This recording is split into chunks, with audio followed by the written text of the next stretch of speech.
And so let's just we'll kind of dive in and get this thing rolling. So welcome to the second day of our OSU Sustainability Institute Symposium on Energy Transition and Decarbonization. Those of you that weren't here yesterday, I'm Dave Cole. I'm a co-lead of the Sustainable Energy Research Theme in SI, and I'm joined by Professor Jeff Bielicki, who's the other co-lead of Sustainable Energy Research, and really the mastermind, in my view, behind the symposium. So my thanks to all the work Jeff's put into this and all the others behind the scenes. I think we had a pretty exciting and informative day yesterday that started off with an amazing overview of energy opportunities, issues, and the future by Professor Rob Sokolow, who many of you know from Princeton University, that really set the tone, I think, for the afternoon, in my view.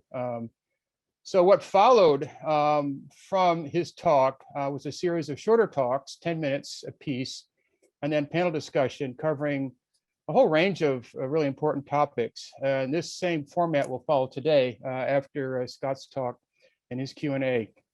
So just by review quickly, what we did yesterday, the first thing we did is we asked, what does it mean to go renewable? And so this is where we touched on electricity systems, associated technologies, and where do law and policy fit into the energy landscape.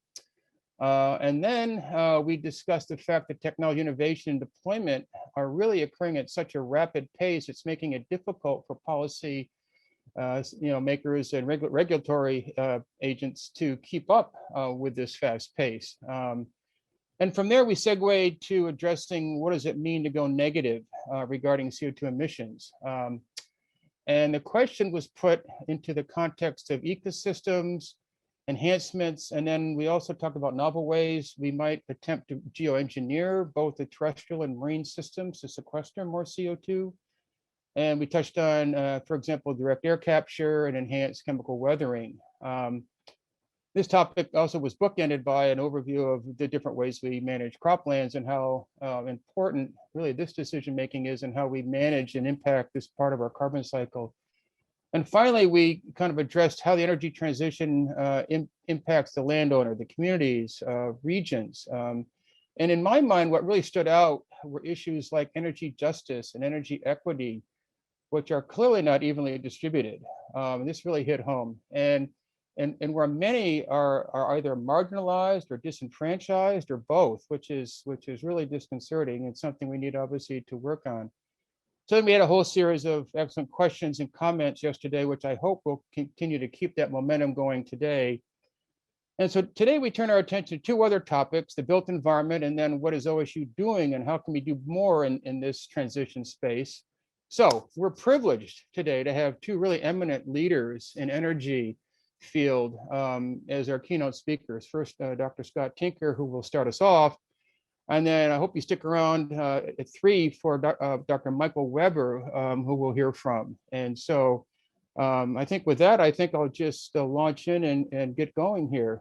So it is my distinct pleasure to introduce Dr. Scott Tinker, Director of Texas Bureau of Economic Geology, Texas State Geologist, and the Edwin Endowed Chair in Jackson School of Geosciences, University of Texas, Austin. On a personal note, it was my good fortune to serve on a National Academy Roundtable Committee with Scott dealing with unconventional hydrocarbon resources. I really got to appreciate his expansive network of what he does and who he connects with, and his deep knowledge of many subjects. Of course, many of you perhaps may know of him through the wonderful award-winning energy documentary, The Switch, film Switch, and possibly the 2016 follow-on Switch On. In my view, he is simply one of the best in our business at communicating science and technology to a broad cross-section of humankind. I really mean that in the broadest sense. I note that he has visited roughly 65 countries and delivered over 850 keynotes and invited lectures. So we can defer the answer, Scott, to my question. Given all the hats you wear, the various outreach and communication activities you foster and travel, please tell me what drugs you are taking, and can you send me some? I'm just bowled over by how energetic you are. So I could use not COVID vaccination. I could use a Scott Tinker vaccination. But anyway, with that, I'll just turn the floor over to Scott. We'll have a kind of a short question and answer period afterwards. So again, it's my pleasure to introduce Scott Tinker, who will talk about sustainability in the 21st century. Great. Dave, thanks. Yeah, no drugs. Unfortunately, some days, but yeah. No, look, I work with a lot of great people, and that's really the answer. And the solution is just have a lot of passionate people. So let me get going. Lots to share today. And sounds like from yesterday, there might be some things I have a little different take on, and that's okay. I think that's what critical thinking is about. Start here with a big picture of the world and some of the huge issues that our world faces, and highlighting some of those in orange. I don't have poverty on this list because it's kind of part of all of these orange issues that I've listed. Of course, energy is here and climate change is here. And some try to paint conflict between climate and energy. I don't think of them that way. With the atmosphere, I include land, air, and water as part of the environment. And so I really think of these as climate change and energy and land, air, and water. You roll those all up, it's really the environment and energy. And of course, poverty shown in orange, and poverty is part of the greater economy. So here we are with our 3 E's, environment, energy, and the economy. What does equitable mean? Well, it's a recognition that everyone has similar access to affordable and reliable energy. And that underpins a healthy economy and a clean environment. And we'll talk about that today. So again, we get back to our 3 E's, and what is sustainable? That might mean something different to everyone. I think of it as affordability, cost, and volatility to the consumer. Again, that talks about equity and social things. Is it reliable? Can we get to it all the time? And is it environmental, both air, atmosphere, land, and water? So again, we have the economy, we have energy, and we have the environment. These 3 E's always come back to the picture. And there they are, the atmosphere, land, and water, poverty, and different kinds of energy. It's complex. You know, legal, social, political systems, they're very interactive. You can't underestimate the complexity here. I call it the radical middle, that overlap space, and sometimes radically lonely, but it's where the action is. You're dealing with data and civil conversations, and not always right. You got to think critically about the pros and cons of things. And that's really where equitable and sustainable live, is at that overlap. You can't leave out the economy. You can't leave out the environment. You can't leave out energy. So that gives us our outline: the economy, energy, and the environment. And we'll get started. I have some overarching questions that I'm not going to deal with directly, but talk to in the end. Is energy poverty part of a transition? What's the 2050 global energy mix? I get asked that all the time. I don't know. We'll talk about it. What will COVID-19 do in the long term? Are some electric fuels clean and others dirty? What's the future of transportation? Is it all EVs or not? Will eliminating fossil fuels clean up the environment? Just get rid of them, clean up the environment. So these are some big questions people are thinking about. Let's start with the economy, and I'm going to dive right into the humans. This is a map of density of population. Red is really dense. The white areas, not many people live, and you can see why. I'm outlining and highlighting many of those. It's got some environmental challenges in those areas. If I come to a map of global income, you can see, again, we don't figure income where not many people are living. But on the lowest end, the yellows and the reds, less than $4,000 a year, $10 a day, plus or minus. It's around the world, but it's focused and concentrated in certain parts of the world, as you see. And we made a film called Switch On, just released it in 2020, and went to a lot of those places and looked at energy poverty and energy access in detail. I hope you get a chance to watch it. Now, as you go up that scale, you know, to 4 to 12,000 or greater than 12,000, a U.S. family of 4 poverty rate is 26,200 in 2020. The low end of this high, the blue, is 12,000, less than half of that. So put it all in perspective. And those blue areas, they're not that broadly geographically distributed where the real wealth in the world exists today. Put on some geography, North 20 and South 20. Interesting as you start to get into that. Now we look at annual mean temperature in degrees C. And again, where it's really hot or really cold, not many people are living. Where is it wealthy? Well, it's just right. The temperature is in the yellows and greens, not too hot and kind of Goldilocks, not too cold. And severe poverty exists where it's really warm. And there's a warranted concern that 3 degrees C, another 10% plus or minus warming will hurt the world's poor, rightfully so. What helps? And I'm looking out my window in Austin, Texas at sleet right now. And I'm glad I'm inside where it's warm. I bet you're glad you're inside where it's warm too, where you can control your climate. And so this is a map of the world at night. This is electricity, a wonderful composite satellite image. And again, look where the lights are the brightest. It's rich, wealthy nations. Nocturnal luminosity, lights at night against GDP, all the countries in the world. There's a correlation here. The more access you have to energy, the wealthier you tend to be. Oops, I'm sorry, I just hit the end button. And let me go back to where I was. Okay, here we go. Now, if I come into that other geography, you see that where the lights are not on is where it's poor. And there are lights on for sure on the coasts and in India, but nothing like what we see here. So there's a warranted understanding that energy helps the world's poor as well. And this is one of the big challenges, energy and the environment. What does it mean? What does little to no energy mean? Well, there are 3 kinds of people in the world. Those who are good at math and those who aren't. So which of the 3 are you? Here's some arithmetic. I'm showing the kilowatt hours consumption of a human being in different countries. And we featured Ethiopia and Kenya in Switch On and spent a lot of time there. You might not speak kilowatt, so let's compare that to my fridge. My fridge consumes 9 times more electricity than a person in Ethiopia, 3 times more than a person in Kenya. That's energy poverty. And if you look at severe poverty across the bottom axis against the rate of electrification in countries now, in Latin America, you see it's mostly electrified, 10 to 20% severe poverty. The size of the circle is proportional to population. Asia has a lot more people, less electrified, more poverty. And Africa, another billion, 1.2 billion. See Kenya and Ethiopia, much less electrified and more severe poverty. Again, there's a strong correlation between poverty and access to electricity and energy, but it presents a dilemma, a paradox, if you will. Energy won't end poverty, but you can't end poverty without access to energy. Now, how many people live without electricity today? It's down to about 1 billion. It's a good trend. About 1 billion people. This is a map of the world's population. Every color is about 1.1 billion people. The whole Western Hemisphere is about 1.1 billion people. That would be the equivalent without electricity today in the world.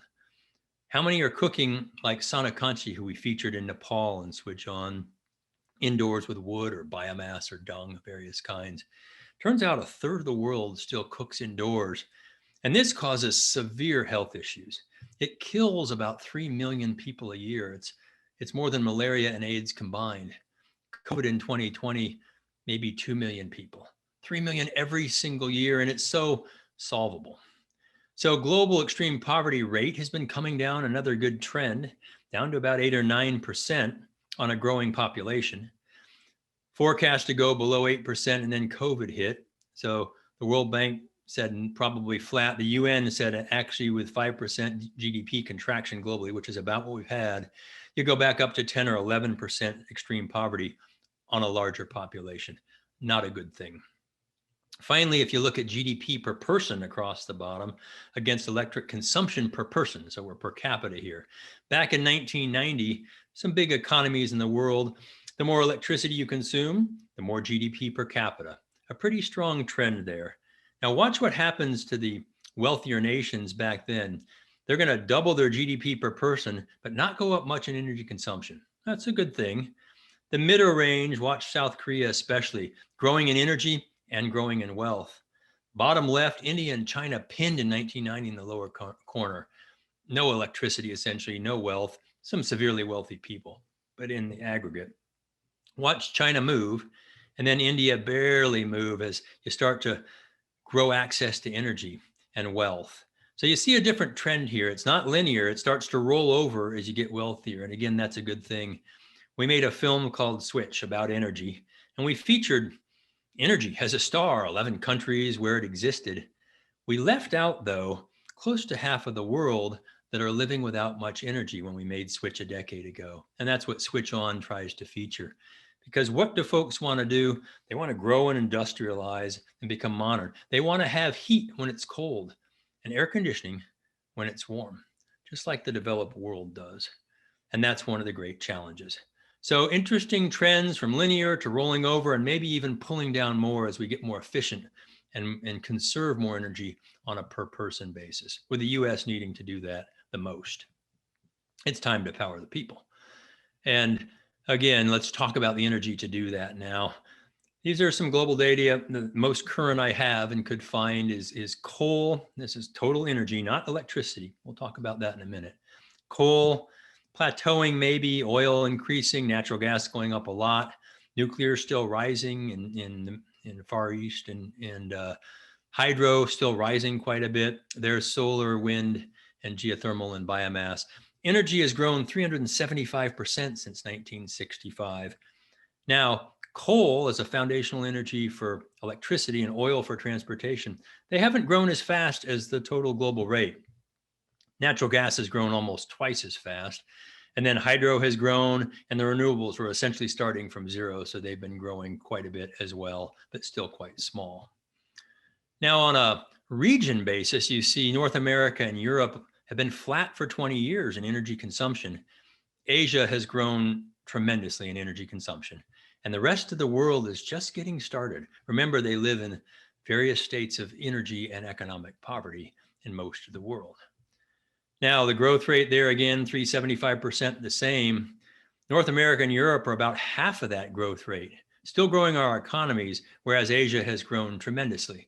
And this is a common theme, and we're not blaming this. We're just looking at what the data are today. Now, this figure took me a while to put together. Here's population of the world again, every color about a 1.1 billion. There's our energy mix today. It's 60% coal and oil globally, and it's 3% solar and wind, total energy. Now, if I look at North America, again, flat for the last 20 years, North America is about 49% coal and oil and 4% solar and wind. Europe flat and coming down a little bit even in the aggregate consumption. It's about 50% coal and oil and 7% solar and wind. Russia growing again after a big hit, a lot of natural gas in that mix, the red color. And you see Russia over half natural gas, 36% coal and oil, essentially no solar and wind yet. South and Central America growing, a little bit flattening in the last 5 years or so, about 47% coal and oil and 3% solar and wind. Africa demand is growing strongly.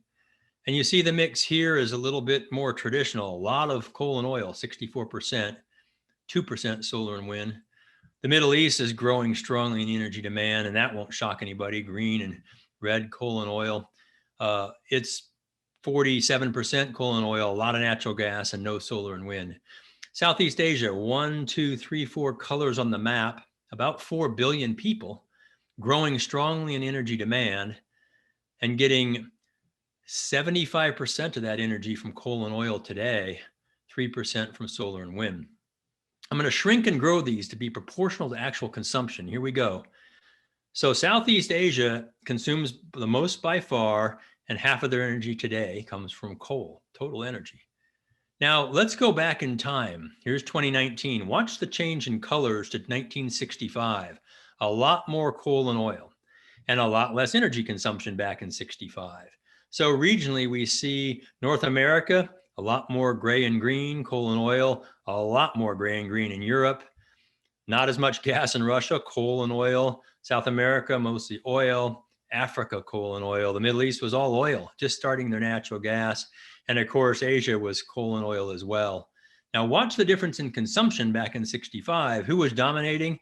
North America, Europe, Russia were growing the economies. Asia was just getting started. So that animation helps to explain this graph again. A lot of growth in energy demand, coal and oil growing, but not as much as natural gas and other things. And a lot of growth by region where North America and Europe flat and Asia expanding tremendously and everybody else just getting started. Now, on a per capita basis, the story looks very different. North America consumes more energy per person than any other region. Europe is about half of that. Asia Pacific, not much per person. Africa, South and Central America, not much. Russia, quite a bit, more than Europe, and Middle East, the same. So when you look at this, you see Asia and Africa and South and Central America on a per capita basis, very low. Yet 7.7 billion people in the world today, and 78% of them live, more than 3/4, in Asia, Africa, and South and Central America, and they don't consume much per person. Therein is the great challenge and the opportunity. But we simply can't talk about energy transitions without talking heavily about the parts of the world that are about to start and are coming into a more developed world. Population is growing as well, headed toward 11 billion potentially. We consume energy. This is correlation and causation. And you can see that here, population and energy. So 70% of the world live here, and they consume less than half the world's energy, as we just talked about. In terms of transition rate, again, there's your different kinds of energy. And you'll hear the world could be wind, water, and solar just for political will. And you might have been talking about that yourselves yesterday. How do we do that? How do we go to zero emissions sources of energy? Well, what would that look like? And by when? You know, I call it magic energy, because you really have to think hard about how you go about doing that in some time frame that the climate models say has to happen. I model out to 2065, 45 more years, 98% renewable. How does that look to you? Some are saying 2040 now. How does that look to you? To go solar, wind, and all the hydro and other waves and tides. I mean, we have to look at the data in realistic terms. Here's a 75% renewable scenario. Here's a 50% scenario. And there's a 25% scenario. Some might call that business as usual. But is it? Take a look at this again. This is in actual units. Turns out it's million tons of oil equivalent. Now, what would that look like if we put it in percentage terms? Look at the left and look at the right. And I've added modern data, 2019 now, not much change. These things don't change quickly.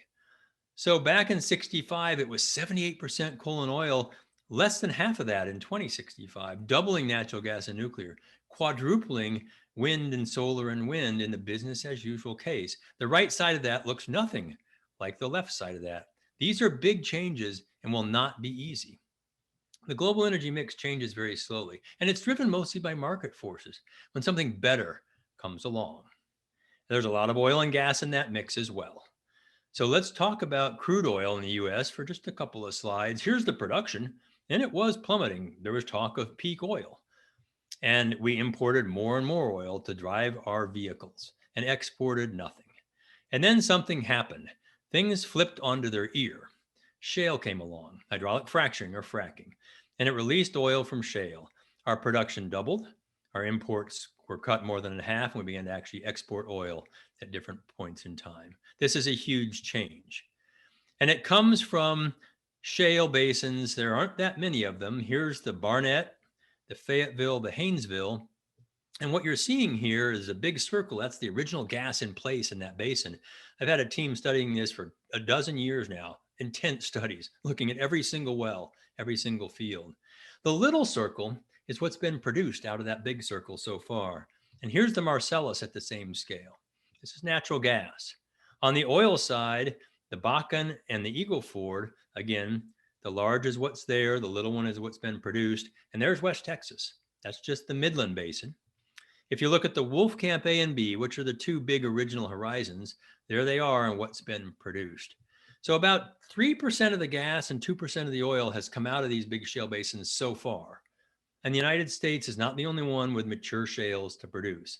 The Middle East and Russia, for sure, are beginning to develop these quietly now. So what's COVID going to do? Well, what masks say about a person? Here's a healthcare professional, a semi-pro. Here's a thrifty person, and handy with a needle, and probably a bank robber. And of course, this person shouldn't even be let out of the house.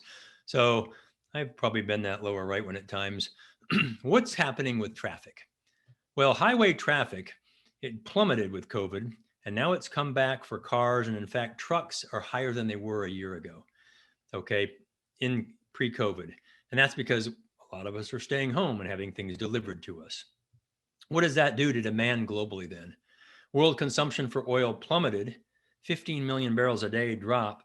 It started to come back with demand, and production, which lagged that, is now trying to catch up. A lot of the rigs were laid down. 100,000 workers lost their jobs across the oil and gas space globally. So when you see consumption or demand pulling on production, it pulls on the price, and price starts to increase. This is the Brent crude oil price. It's one of the world standards or benchmarks. And I just shown this a couple of months ago. You can see where the price was, and it's at $60 today. Okay. So the investment in upstream oil and gas follows that. Look at the strong correlation here. When price is up, more investment. When it's down, less. You're starting to see investment dollars turn back toward oil and gas. So contrary to some opinions about the oil and gas sector dead in the world, it's far from that. In fact, it's quite healthy in parts of the world that are still starting to grow and industrialize their economies, and investment dollars are coming back. Take a COVID moment. Sit. It does. Yeah, damn mask. So I resemble this because my wife and I got a little hunting dog this year, and we've had a lot of fun with her, and actually had a few moments like that ourselves, but a different kind of look. There's 2020. That's the best image I could find. I'm glad it's over. I don't know how you feel, but it's good to be moving into 2021. COVID-19 is going to change some work behaviors. Look what we're doing now in Zoom and other formats, but it's really not going to have a lasting impact on the global economy or energy mix. You're already starting to see that come back, and in some ways better. So let's talk about electricity now. Affordable, reliable, environmental. By source, coal continues to rise. You burn coal, boil water, make steam, turn a turbine, run a generator. Same with oil, and same with natural gas, which is growing steeply. Heat from the nuclear reaction, gravity with hydro, solar heat and light conversion, and then wind, motion, and then other. So you can see from 1985, demand for electricity is growing 270%. This is a lot of growth. Now, coal and oil and nuclear are down relative to total. Natural gas is up quite a bit, and the renewables didn't exist in 85, and they've grown tremendously. But again, it's starting from a base of essentially zero.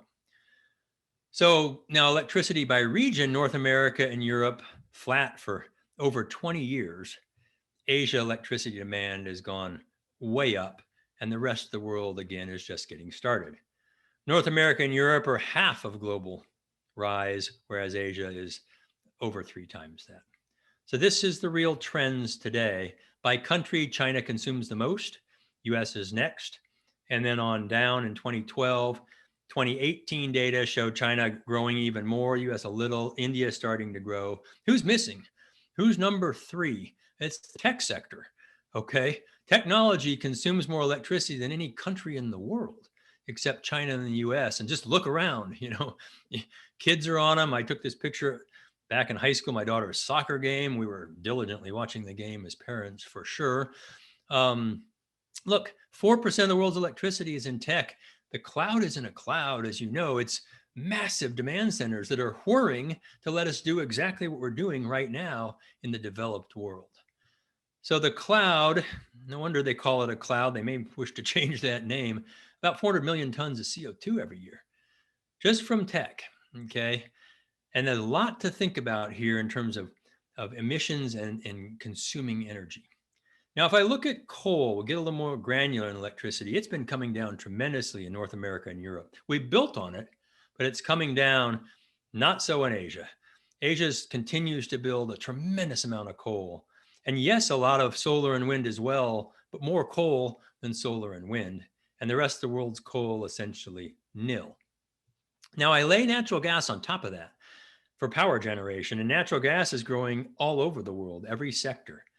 The natural gas to coal ratio for a generation has gone from 38% in 85 to 62% today, and continues to rise.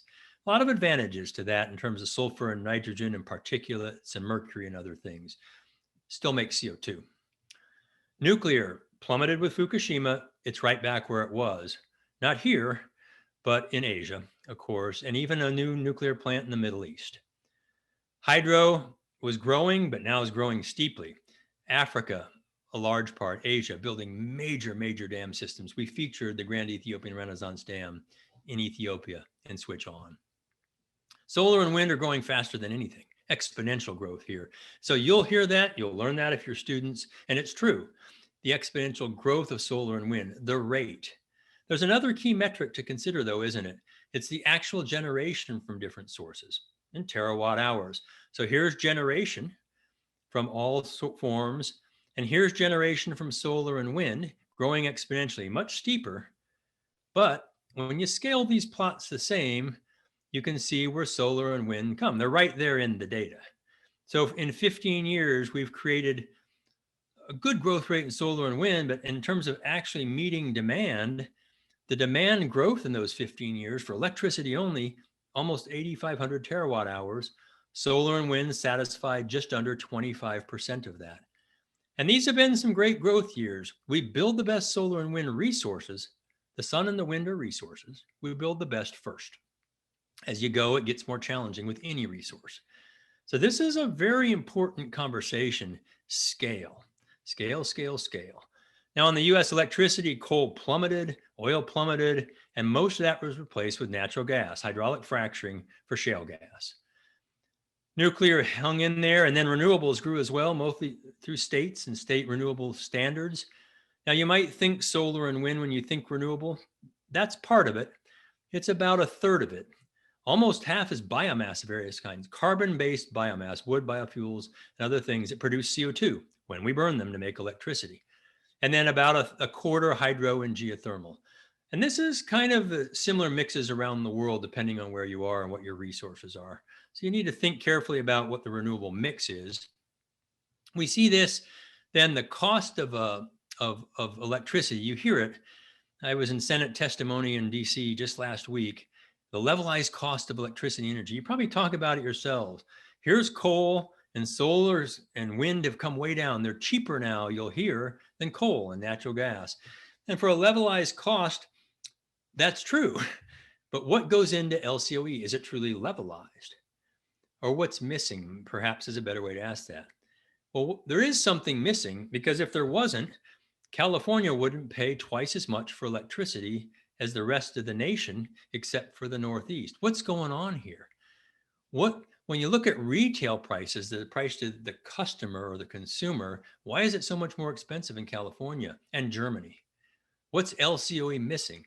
Well, it's missing what it takes to back it up.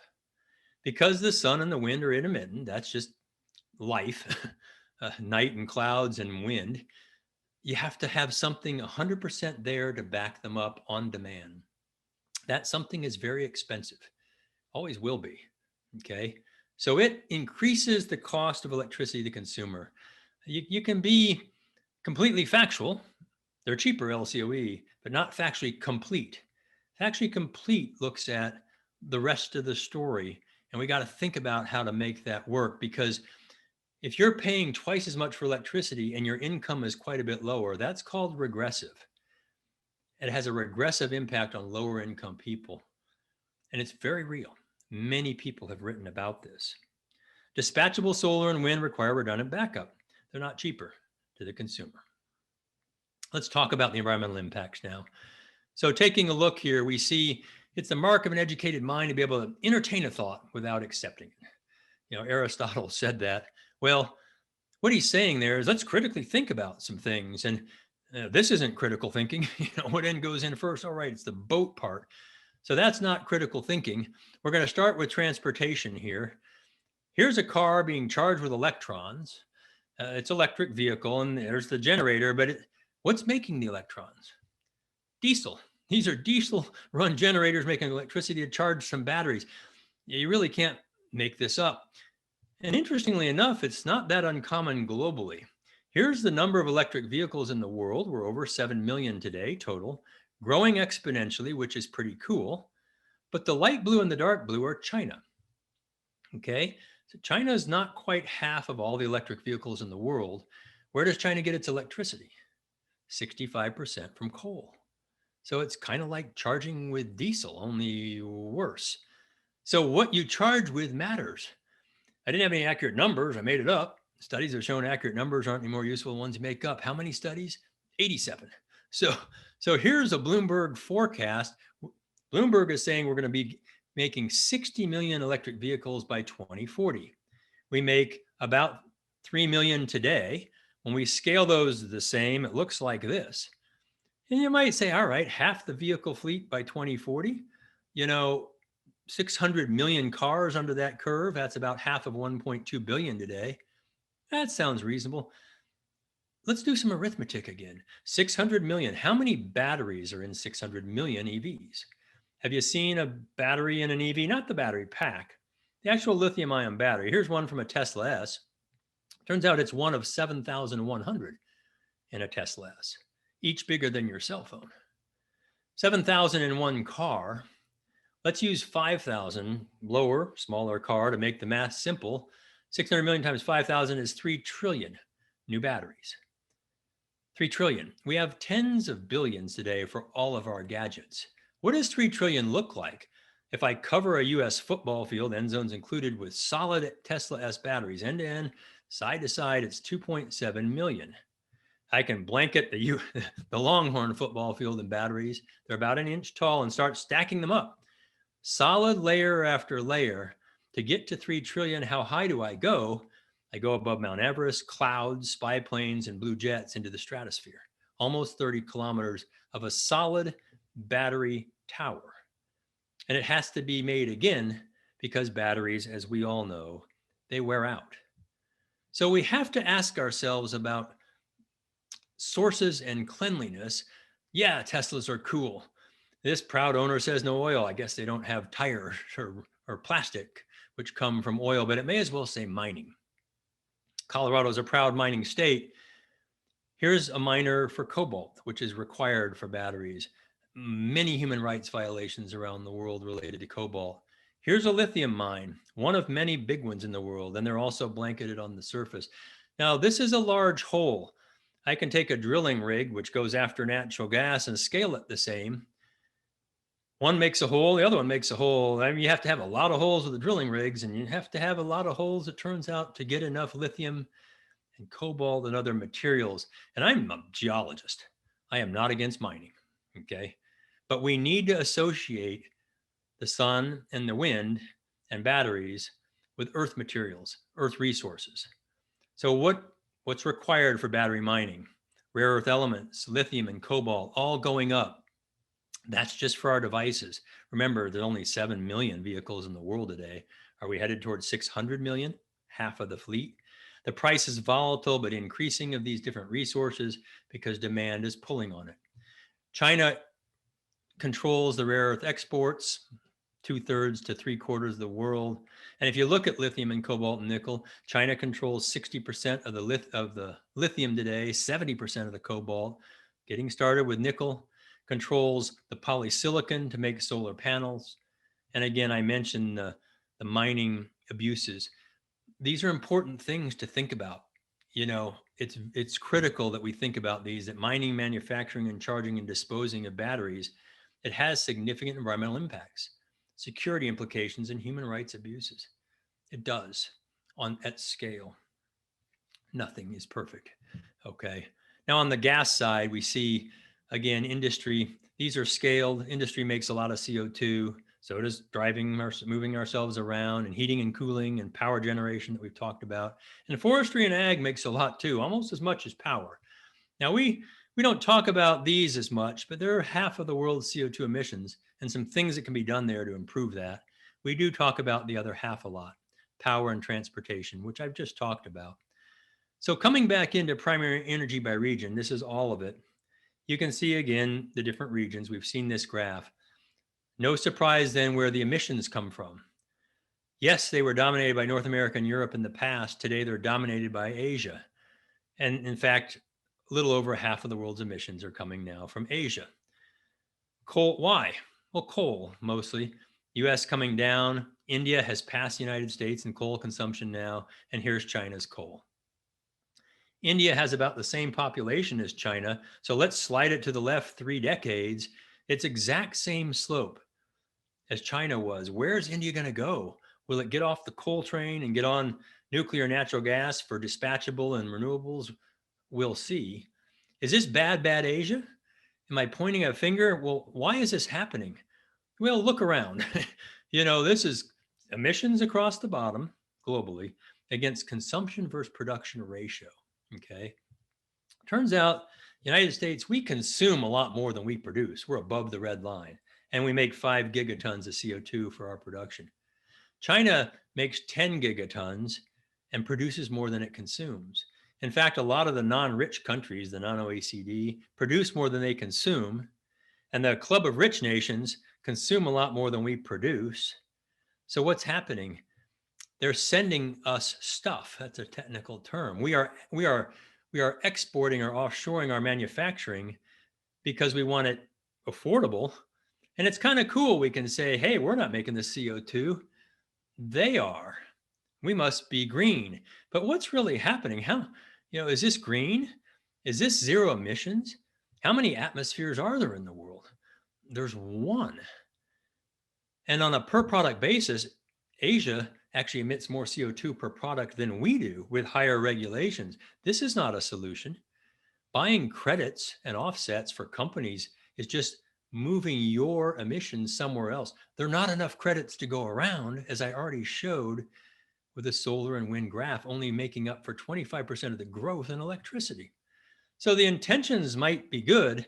These guys had good intentions. They're putting in posts to keep people from parking next to the building. They forgot where they parked. And regulations and laws do this as well. They kind of forget where they park, and it's tough to remove them. So when you look at CO2 from coal and natural gas only, in China, dominated by coal, a little natural gas, 11.8x coal to gas. The rest of Asia is 3.2x. The United States is now 0.6x coal to gas because of hydraulic fracturing. Gas is cheap, replaced coal and power gen, and our CO2 emissions came down 700 million tons a year and continuing to fall. We met our power sector Paris Accord targets last year, a decade early. I'll say that again. We met the targets in the power sector a decade early because of natural gas replacing coal, renewable growth, and some efficiency, and exporting products. Okay. So look at those ratios.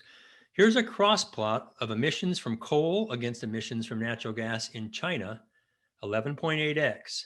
Here's Southeast Asia, 3.2x, and here's the US, 0.6x.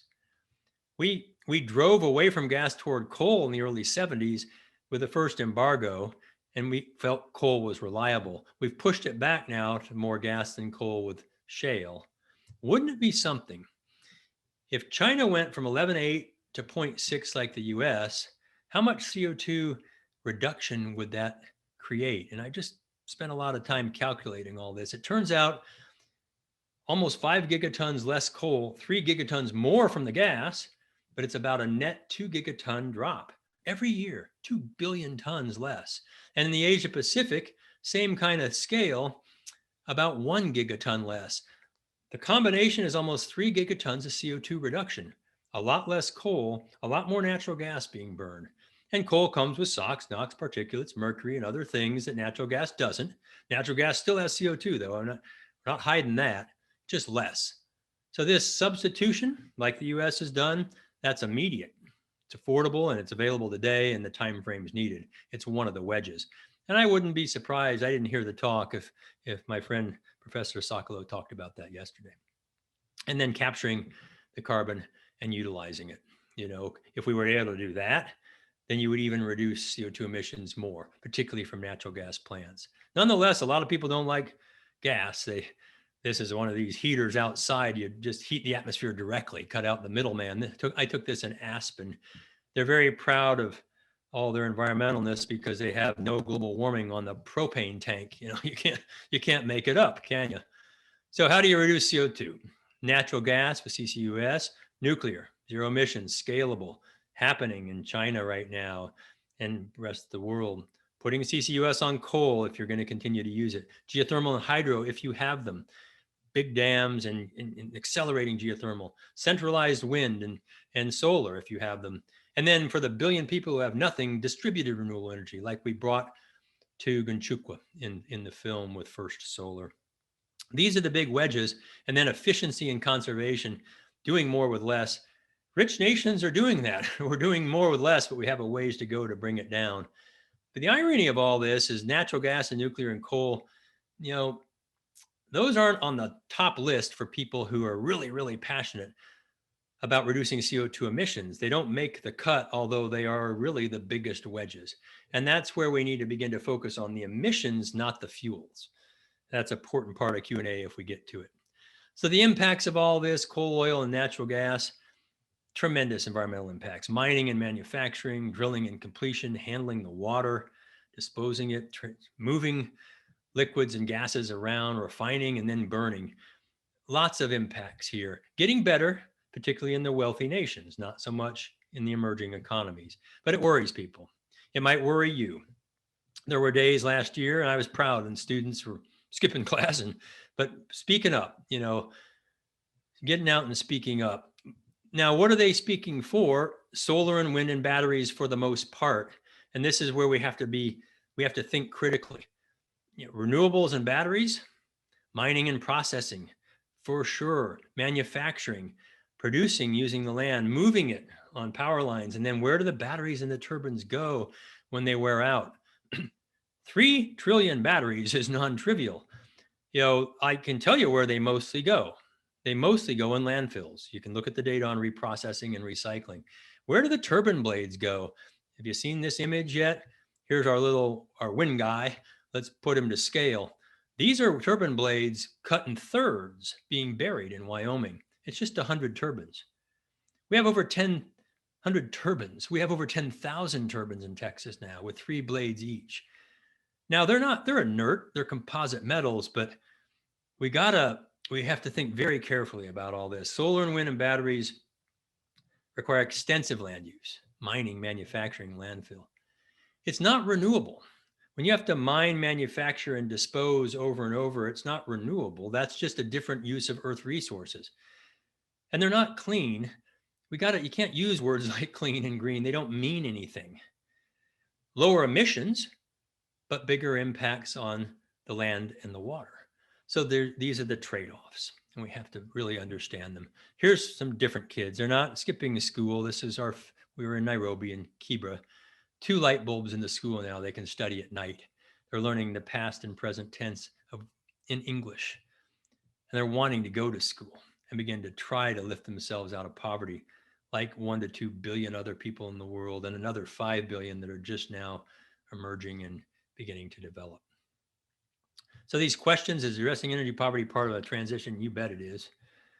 Is the 2050 global energy, it's going to be a portfolio, and it's going to vary by region, depending on lots of things. COVID impact the economy in the long term? Not that much.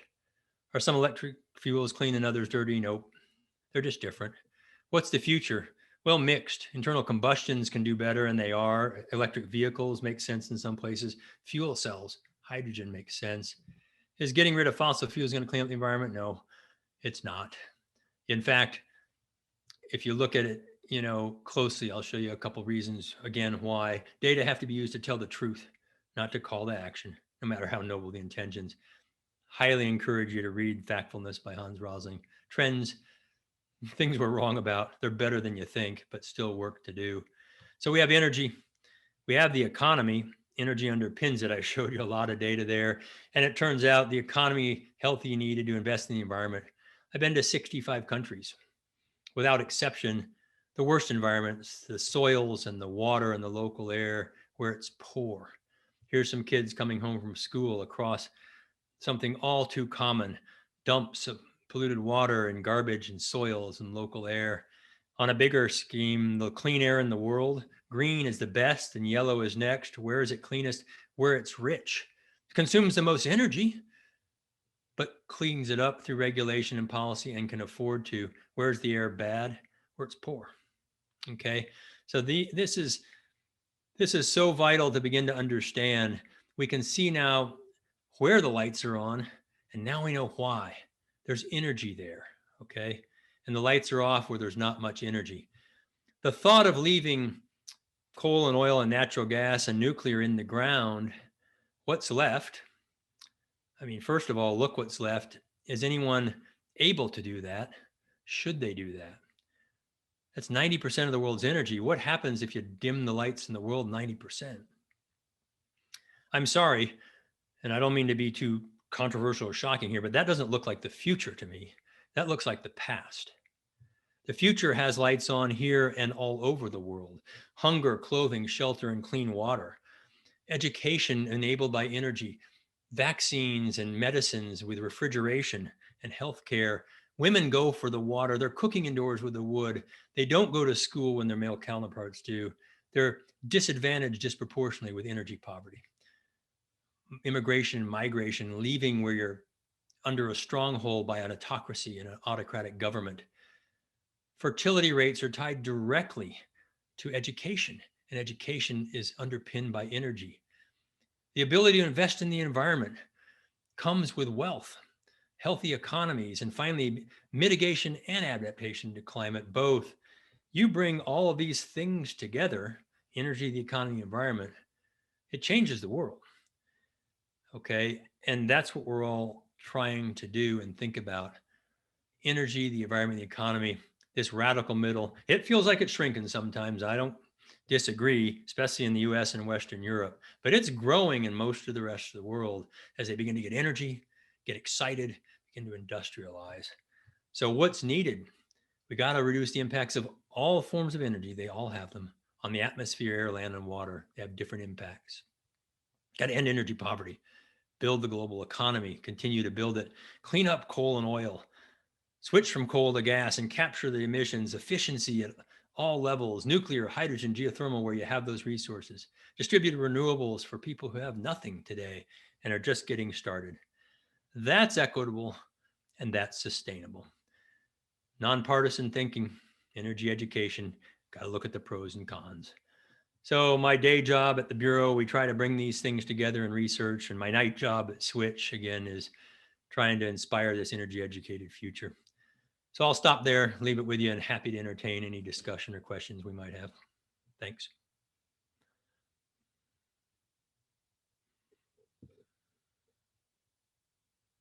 Wonderful. I wonder if people can hear me. Yeah, I wish we could all clap, but we can't, Scott. We're clapping and you can't hear us.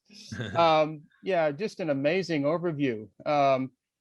We do have a bit of time. I hope you can stick around for a little bit. We've got a series of questions and comments that have appeared in the Q&A box. And so let me kind of just pull up what I've been trying to sort of corral here. And again, my tremendous appreciation for you to take time to do this. It's just been a great presentation, eye opener for sure. So let me kind of march through these real quick. Maybe we can kind of get to as many as we can before we have to move on. And so there's one comment: in the developed world, which economic sectors are seeing growth in energy consumption more than others? For example, data centers, transportation. So that was the first question that kind of came in. Yeah, in the developed world. Yeah, it said in the developed world. Yes, yes. Yeah, we're seeing growth in demand and everything that needs electricity for the most part. Transportation, some, not as much, but electricity, because we're using as an end use electricity more and more, you're seeing that. So technology, anything that requires that. If we go to electric vehicles, that sector is going to grow tremendously for electricity demand. Okay. So someone made a comment about Buckminster Fuller making a comment that Fuller observed the world would never run out of natural resources because man always has done more with less. Do you agree with that comment that Buckminster Fuller made back in the 20th century? He's a visionary, right? He's an innovator. We named a carbon material after him, buckyballs. So Buckminster Fullerene. Fullerene, yes, yes. Yeah, no, look, I might agree for a different reason. We tend not to run out of things because what happens is you start to get stressed in something, it gets more expensive. Fundamental economics kick in. So when supplies are stressed, demand still pulling, gets more expensive. And that's when innovation happens technologically, and you look for other things to do the same work or different work. And you see that across the whole commodity space. Okay. And that's happening. Coal is getting replaced in part because there's better things than coal today in the wealthy world. And that's good. Are electric vehicles better than internal combustion engines? Well, the motor is certainly more efficient than a combustion engine. The fuel is much less efficient than dense liquids. So they kind of average out that way. The car's the car. They're different. They have different uses. They don't have emissions out of the tailpipe, but they have them out of the source potentially, depending on where you charge. And again, I don't ever mean to imply that some things aren't clean if the only thing you mean by clean is CO2 emissions. There are less emissions. I try to say that, less emissions. But if you care about land and mining and disposal, and many environmentalists do at scale, then that's a different kind of thing. So when I say they're different, that's what I mean by that is if your only objective function is CO2 emissions, which it seems like we're kind of doing in the US today, then certainly some things have higher emissions than others. But if you broaden that to the environment, the whole environment, then it's a very fascinating set of trade-offs you have to start to think about and look at. And it frustrates people. We've been taught to think about CO2 and methane. Yep. Yeah, so true. Well, great. So just kind of marching through these comments and questions. So someone said they appreciated the visualizations you present. And I agree, they were extraordinarily helpful to understand what is likely to happen in decades. So the question is, would you mind sharing thoughts on the main limiting factors for a faster large-scale carbon-free energy adoption?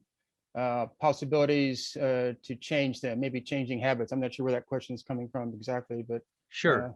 Yeah, I think I get that a bit. Yeah. Part is, I mean, the US, we consume per capita more than anyone in the world. And we can have our same lifestyle and consume less per human. So efficiency across the space. And if you saw our first film Switch, we ended with energy efficiency, 10 minutes on it. When the way you end a film is what you want people to remember. Lighting, insulation, vehicle efficiencies, just doing, driving less, etc. So there's a lot there that I think can be done in a wealthy world.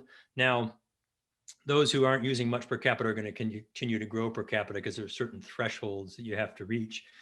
That's going to be one of the great challenges, I think, is balancing off the benefits of energy, which are remarkable, against their impacts, and doing that in a way that all the world can participate in those benefits. Yeah, good point. Coming a long comment here. This individual was sort of struck by the data shared about EVs, your data that you shared about EVs and general statement about 3 trillion batteries, human rights issues arising around mining, and the fact that the more we invest in solar panels and wind turbines, the more waste we may have to deal with. So this person is wondering, trying to understand the trade-offs, but also that we can't ignore immediate urgency of reducing emissions quickly by transitioning off fossil fuels to prevent the worst impacts of climate. So it ends with, what do we do instead? What's the alternatives here? Yeah, I agree with all the first part of that, if I heard it. Yeah. I'm not necessarily sure I would agree with the solution of transitioning off fossil fuel. We have to look at the emissions of everything. So to lower the emissions, let me give you a quick analogy. Another kind of energy that we all need every day is food. We measure it in kilocalories, right? Agriculture has a lot of impact on the environment. We use water, we pollute water, we use fertilizers, there's runoff into streams and rivers. We're not going to get rid of food. I mean, the solution, let's just get rid of food, and we won't do that. Well, actually, we're not going to do that. Humans need food, humans need energy. So we focus instead on the emissions in that sense and the overall impacts. So rather than go down the road of that, I think that I really appreciate the question, how do you do it at scale? And I'm guessing Rob Socolow and Pakalo, they published a paper, close to 15 years ago about wedges. And those haven't changed much. The big CO2 wedges, if you're truly concerned about it, you have to satisfy 3 things: a scale, cost, and time frame.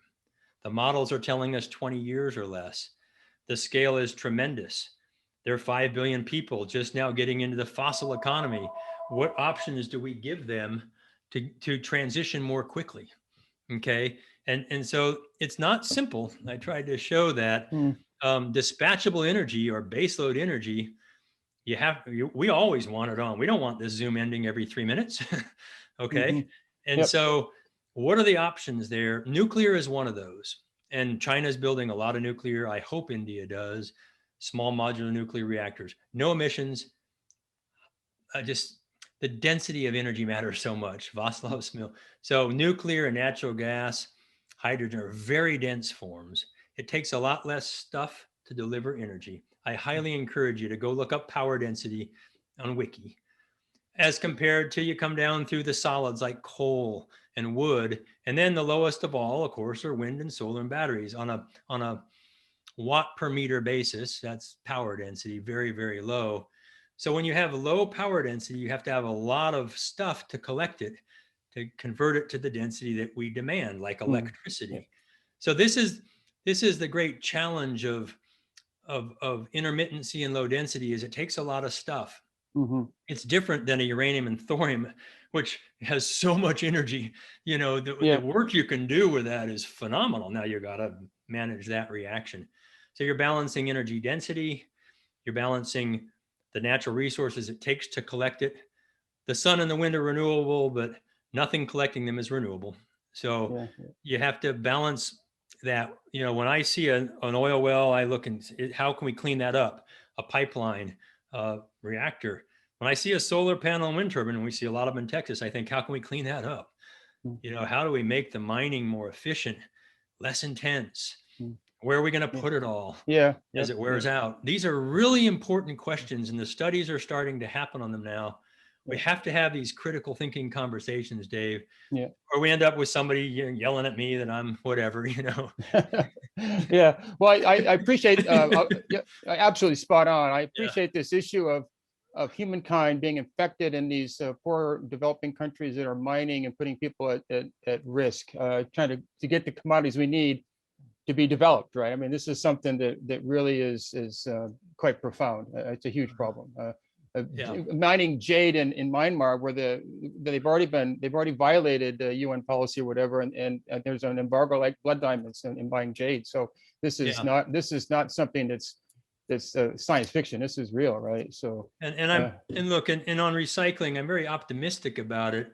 But if you just look at the data today on the proportional number of batteries that actually get recycled and reused and other materials, it's in the 30 to 50% range, which isn't bad.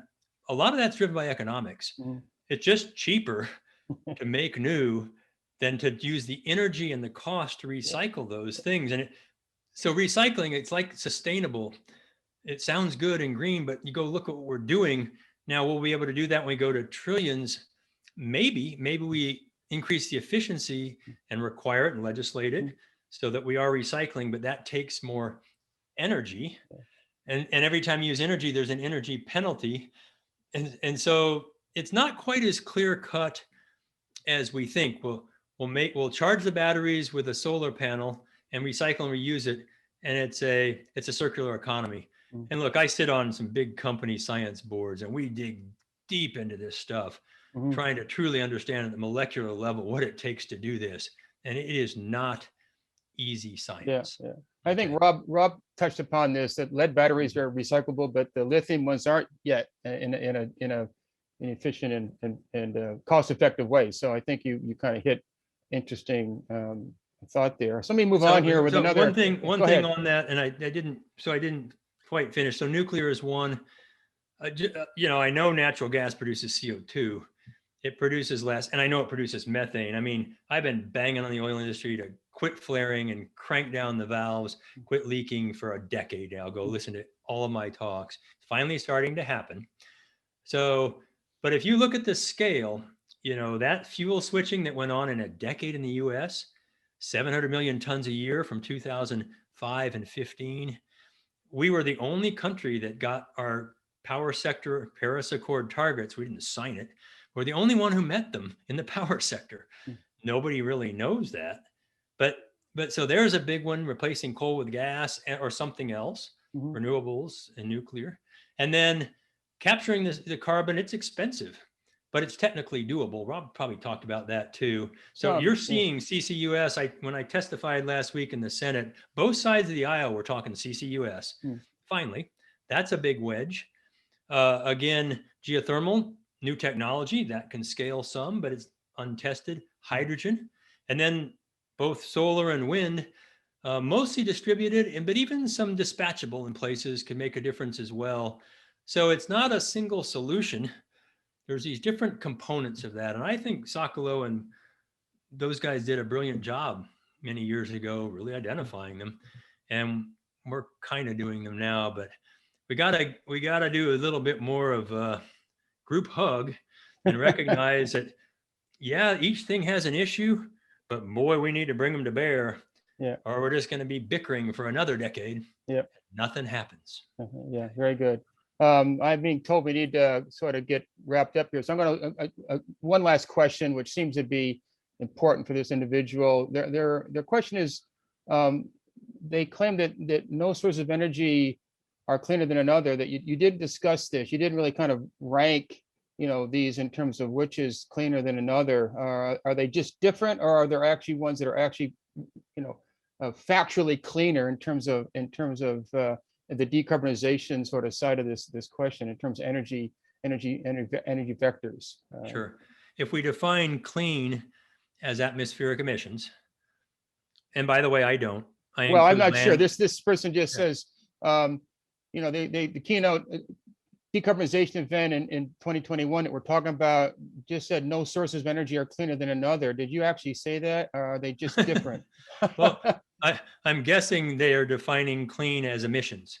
Yes. And as long as we use words that we can conceptualize, that's great. Mhm. Otherwise, I don't know what clean means. To me, Right. clean means less land and less water, cleaner Yeah. water. But emissions wise, oh, absolutely. Fossil fuels produce more CO2 emissions and methane than other sources. Okay. You have to clean those up more efficient. Coal is carbon, oil is carbon and hydrogen. Natural gas is hydrogen, CH4. The methane molecule is one carbon, four hydrogens. So it's a hydrogen fuel. That transition alone cleans some up. And then going into hydrogen purely, nuclear, which is no CO2, solar and wind, waves and tides, geothermal, absolutely. Those are different clean sources or low emission sources of energy. Okay. The trade-offs for doing that have to be recognized on other parts of nature. Okay. And so particularly depending on how the world responds, and I got asked this a lot by senators on both sides of the aisle, is Asia going to follow? Yeah. They say they will, but will they? Yeah. And so the economic conflict going on here. Yeah. Are we just moving OPEC for oil to China for battery materials for transportation? Yeah. Is that secure? Yeah.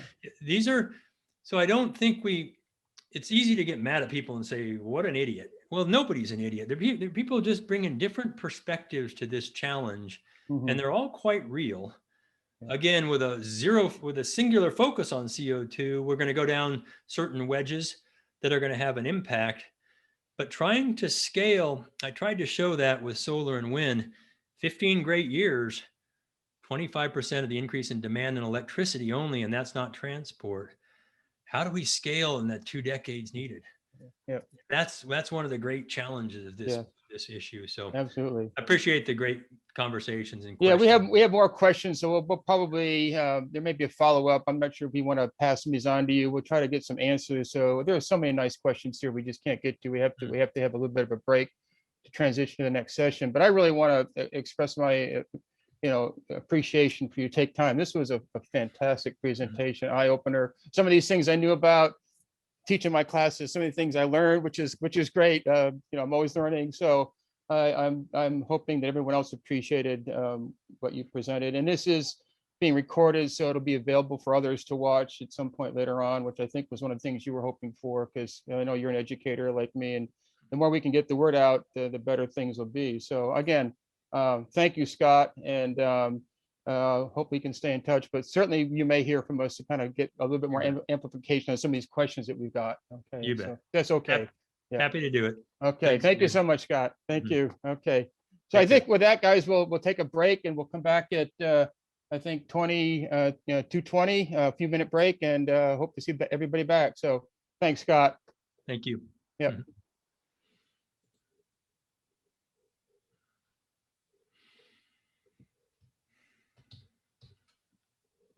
Thanks.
Okay, we're back. Hopefully people will rejoin. Again, this is part of the afternoon session. We're going to talk about the built environment and going from here to there. I don't see too many people join right yet, Jordan, so let's just wait a minute. I hope that's okay. We have kind of a tight schedule, but people haven't joined yet, so I want to wait until the numbers are up. So let's hold on for a minute or two and see what happens here. We have a little bit of a buffer for the panel discussion, but not much. And so I see Giorgio there, and I see Jean-Michel is Hi, there. Dave. Hey, how you doing, Giorgio? Doing well. Hi, Jean-Michel and Jordan. How are you? Very good, Giorgio. Jean-Michel, I think you're still muted.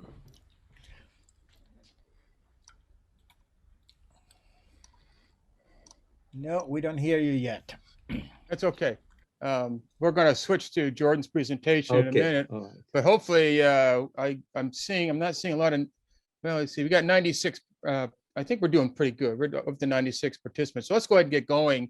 So again, this is a session on the built environment, and we're going to have three, hopefully people can keep the 10-minute time frame, and then a short panel discussion. We have Jordan, Jean-Michel, and Giorgio, which is great. So I'll go ahead and Jordan, assistant professor of sustainable buildings at OSU in the civil environment and engineering, renewable energy, civil environmental and geodetic engineering. Sorry, core faculty of Sustainability Institute. I'm fumbling my words here. I'm trying to speak too fast because we got a time crunch. My apologies. Go ahead, Jordan. Take it away. Thanks a lot, Dave, and thanks for the opportunity to speak. I hardly feel qualified to speak in between these two speakers before and after me, but I will do my best. So I'm going to talk a little bit about the role that buildings have to play in this energy transition and decarbonization, talk briefly about the current role of buildings in our energy economy, and just touch on three trends that are sure to affect the role that buildings play in this energy transition, and then I'll wrap it up with some final thoughts. So why are we interested in buildings in a symposium about the energy transition? Everyone knows that the answer to the energy problem is 1 part Teslas and 1 part solar panels, right? But as Jeff alluded to in his opening remarks, buildings are a big portion of the demand side of the energy problem. The residential and commercial sectors currently comprise about 40% of the demand, all energy demand in the United States. That doesn't include the energy that is required to build buildings or to commute to buildings.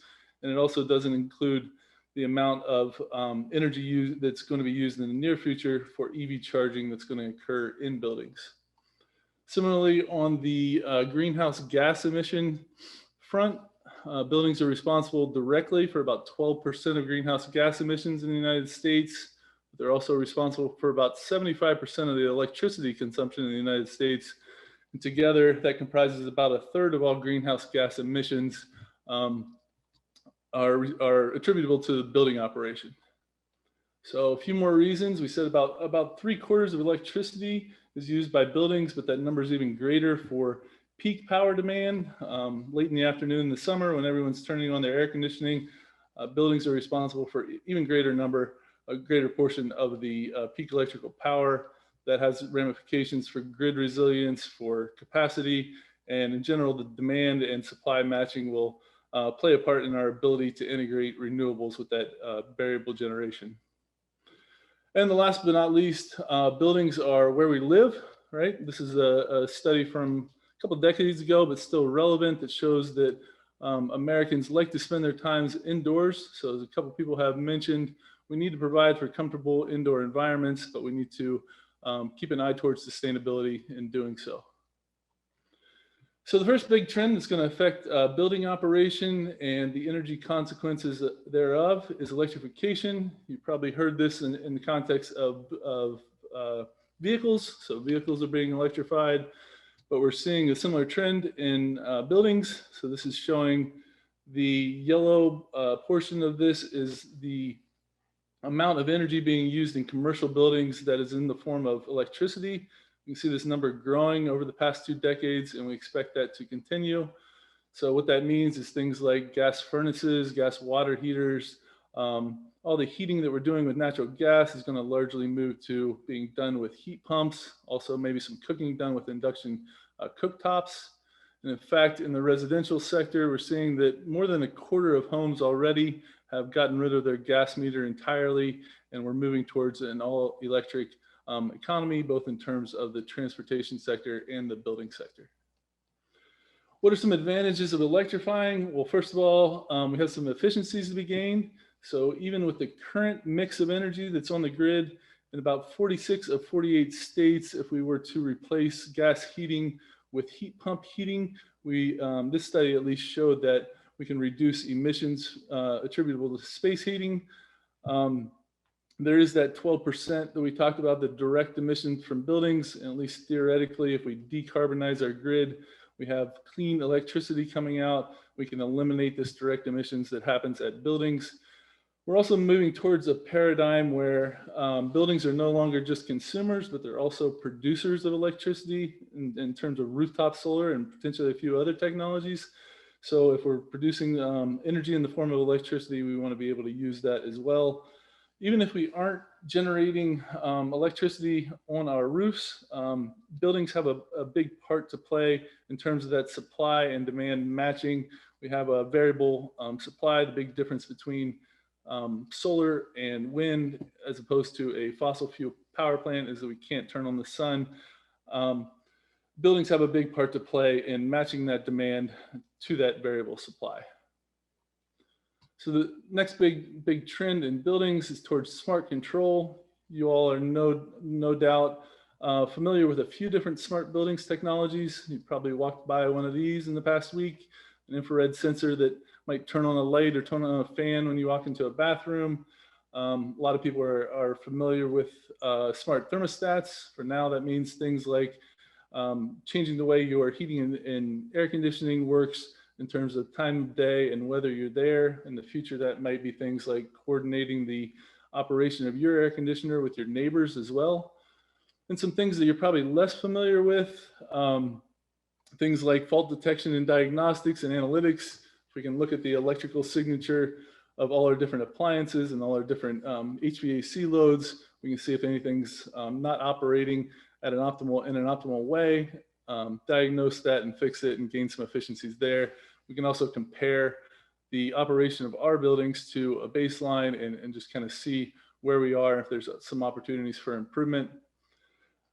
Exciting smart building feature on the horizon is kind of human in the loop. So this product is showing one example of how humans are adding information to the building that's being used to better operate the building. So in this case, we're telling a central control platform whether we're comfortable or not, and then the operation of the HVAC system is responding in kind.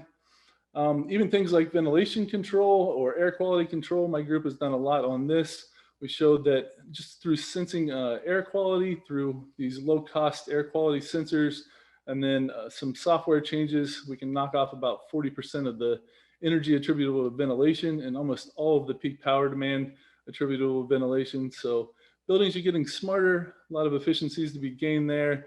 And on the horizon, we won't be just looking at signals from within our buildings, but we'll be looking at signals from without, including grid signals, dynamic pricing of electricity, and even some things like on-site or nearby energy storage and generation. So there are some risks, of course. There are risks with cybersecurity whenever we're controlling anything in a centralized platform, leaving ourselves open a little bit to vulnerability, and there are some kinks that need to be worked out there. There's a bit of a reluctance on the part of some building owners and operators, and completely understandable, to move away from tried and true solutions. If Google's controlling every part of your building, a lot of people aren't immediately comfortable with that. And the communication protocols are still being worked out. So all these different edge devices, these sensors, and then all the platforms that use those signals are not necessarily plug and play yet, but we're moving in that direction.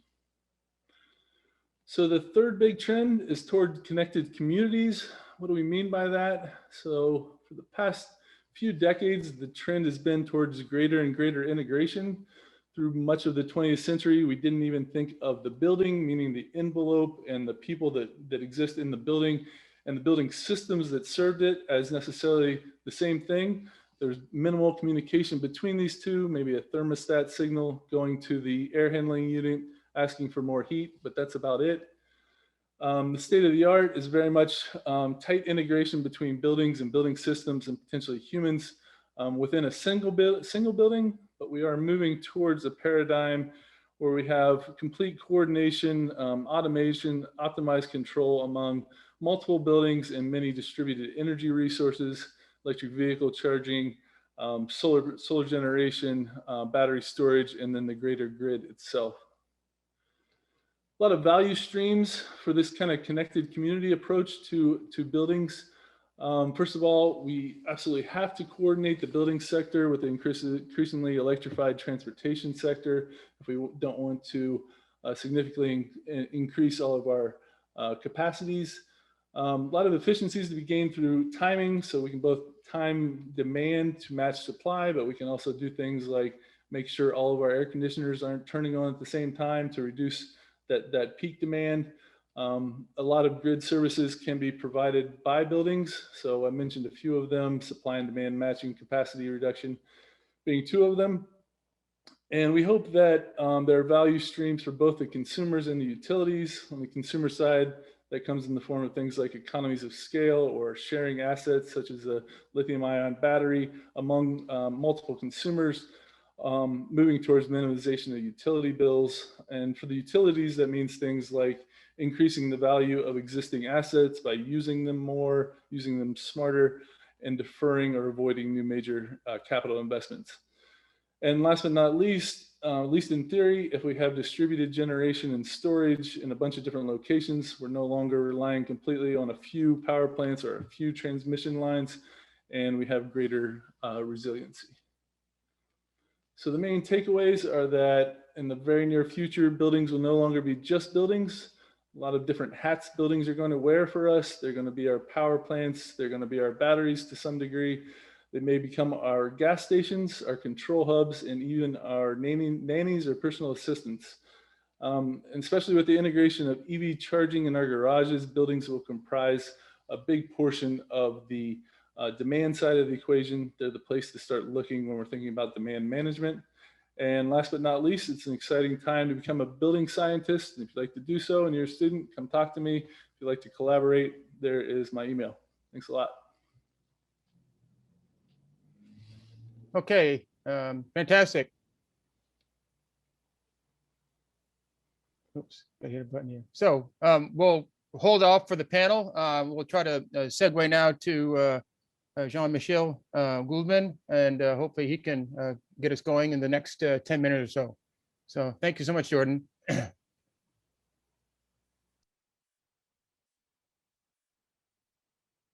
You're muted, Jean-Michel. Mute myself, and I'll open my, okay. Do you see the PPT? Not yet. Now? Nope. No? Oh gosh. Okay. What about now? Not so Okay, much now. so I should go again to share screen, but I thought I did share. Okay, fine. All right. So hopefully, let me. We've got some screen there. Here, okay. I think you're Okay. good. Yeah, Oh. Go ahead. Hit the Yeah. That's fine. Okay. yeah, the slide. There you go. Perfect. Okay. Take All it right. away. Take it away, Jean-Michel. Thank you. Okay.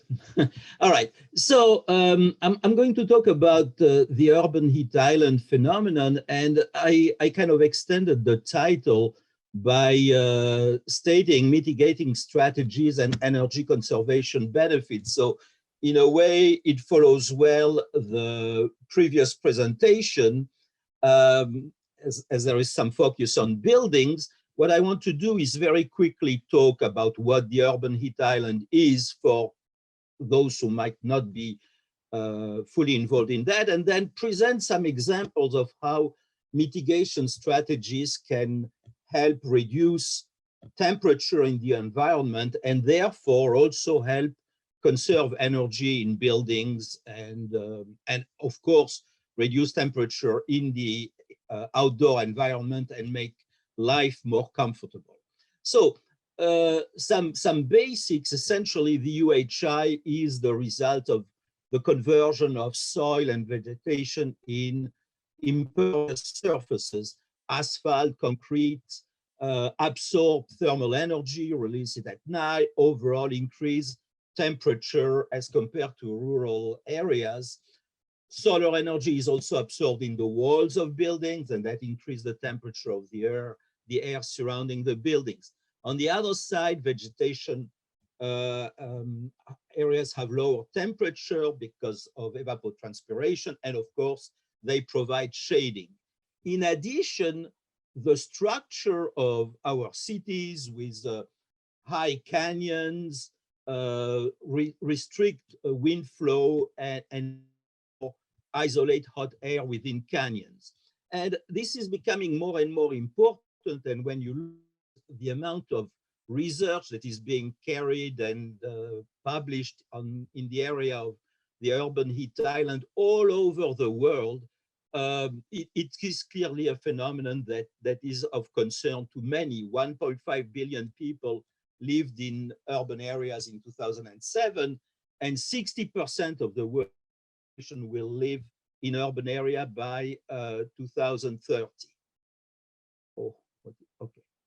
All right. So this is kind of a summary of what I just said. Essentially, you have the sun, you have the city is made of buildings, impervious surface areas, but also water, trees, and you have a very common interaction between these different now that creates the UHI. And again, these diagrams further illustrate the phenomenon, and what you can see is, of course, also anthropogenic heat from traffic and other sources add on to the UHI, which creates on the right the temperature profile. That's kind of an iconic figure that you'll find in many places. Okay, so just to illustrate the phenomenon, this is an iconic picture. It's a Chicago City Hall green roof.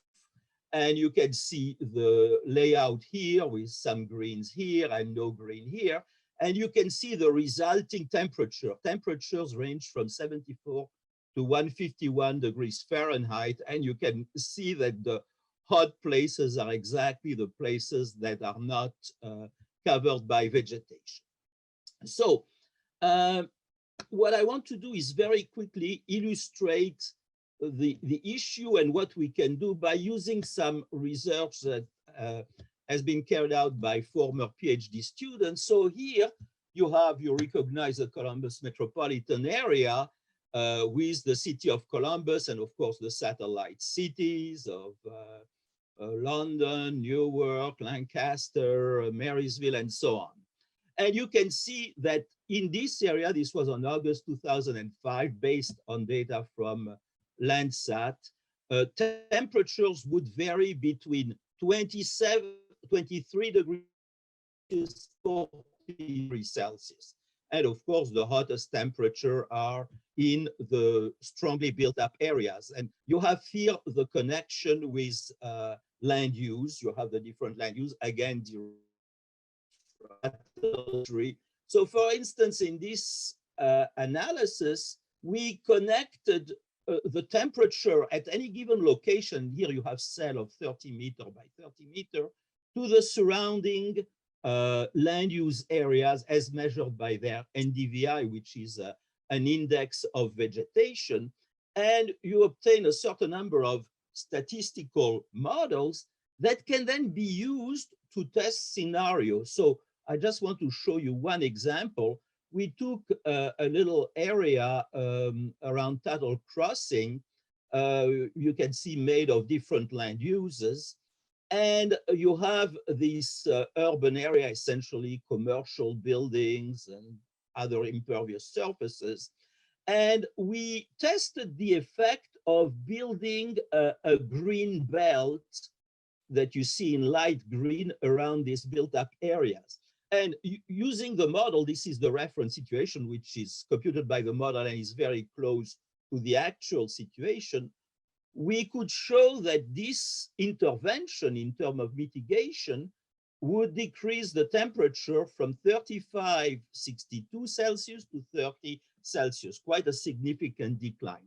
Now, this analysis was done, I would say, for more suburban type environment. The approach is not very good for a central city, so another type of research has been carried out for the center of Columbus, as illustrated here, and that required really reconstructing the center of Columbus by using LIDAR data, and you can see here stylized forms of the buildings, but that information that was, in addition to measuring things like the sky view factor, the opening to the sky, I mentioned before the canyon effect, would lead to measurement on the ground of the sky view factor and other variables. Here on the left, you have the distribution of temperature, land surface temperature, and of course, the redder, the higher. So you see that 15 to 38 degree Fahrenheit. These temperatures were matched with building footprints, solar radiation, NDVI, the sky view factor that I presented to you before, and water, because of course we have water downtown. And using statistical models, spatial statistical models, we were able to relate with very high degrees of reliability temperature to these various variables. So again, using such models, we took a small area downtown, you can see it here, and selected a certain number of ground level spaces, parking lots and other vacant, and a certain number of buildings over which we would put green roofs. And you can see them here. It still has city center roof because this was in 2005 and the city center was not yet pulled down. But in any case, using this information, we feel that into the statistical model, and we could obtain the resulting temperature decrease all around. So for instance, three scenarios were considered. On the vacant lot and the green roofs, we assumed we would put vegetation with an equivalent NDVI of 0.6. Here you see the resulting change in temperature, and all these colors correspond to negative ranges, and the darker, the higher the range. When you go to scenario 2, where you increase the NDVI to 0.8, of course, you get more temperature decline. And a third strategy is combining strategy 2 or scenario 2 with increasing the NDVI of all ground level cells that have at least an NDVI of 0.4, which means there is existing vegetation, but we intensify it. And you can see here that the effect is much more widespread, of course. So essentially, you can test different greening strategies, and the next table shows you the number of cells for each of the three scenarios with the range of temperature decline. So for instance, the scenario 3, which is the most intense scenario, has 4 cells of 30 meters by 30 meters that have a decline between 7 and 8 degrees. These were Celsius. But of course, you have still many that have very little change naturally, and we consider the total of 2,288 cells. So what that shows is that by using the mitigation strategy of greening, we are able to reduce the ambient temperature. Of course, it's really the land surface temperature, but a lot of research has shown that there is a close correlation between, let's say, 1.5 meter level temperature and land surface temperature. So what I'm saying is, well, if we judicious greening of the urban environment, we may lower ambient temperatures. That will be good when you walk around and we are in the summer and it's very hot, but also it will lead to less cooling within building, less need for cooling within building, therefore less electricity consumption in summer. And some other research that I did with students show also that in winter, vegetation has the opposite effect, which means it increases temperature, primarily when you use evergreen trees. So vegetation has temperature, reduce energy consumption, therefore reduce electricity, and therefore goes toward decarbonization. However, one point to make is that greening will lead to more shaded rooftop, less rooftop solar panels, less potential for solar energy. So there are complex interaction between greening, energy conservation, and solar energy use. And this diagram kind of illustrated. You have here a small neighborhood. This is an actual neighborhood in Columbus, in the northern part, where you have quite a lot of trees, and you can see that it's very shaded, not much rooftop area available. Compared to this neighborhood where you have smaller, it's probably a much more recent neighborhood where a lot of the buildings have areas available for solar panels. So there may be a complex trade-off that needs to be carried out between these different considerations. So these are a few ideas on how to deal with the urban heat island toward energy conservation. Yeah, great. Thank you, Jean-Michel. We have to move on, so we're a little bit behind. So hopefully we'll be able to address whatever questions pop up, at least briefly within the panel. So thank you. Well, I'll move on to Giorgio now. Okay, very good. Thank you so much, Dave. And let me share my screen here. Should be possible to do that. And here we are. Okay, well, so it's a pleasure to be here. First of all, thank you for the invitation, and well, pleased to have so many interested participants. I'm going to talk about the mobility and transportation side of things, and having heard what has been said earlier this afternoon, I think that this is an excellent place to make a few simple points. I'm going to leverage some of the well-known charts, and if you're not familiar with them, they're easy to find, that Lawrence Livermore National Lab makes available to understand energy use and CO2 emissions and other things on a national scale, on a state-by-state scale, and they have data for many countries as well. Fascinating information. So I'll make just a few points. And by the way, in the process of preparing for this, I was doing a little bit of digging, and I uncovered a 2012 presentation that I gave at a Science Sunday event on our campus, 2012. Thank you, Kate, for inviting me way back when to do that. And it's amazing how things that I said in 2012, some of them are actually still quite relevant and true.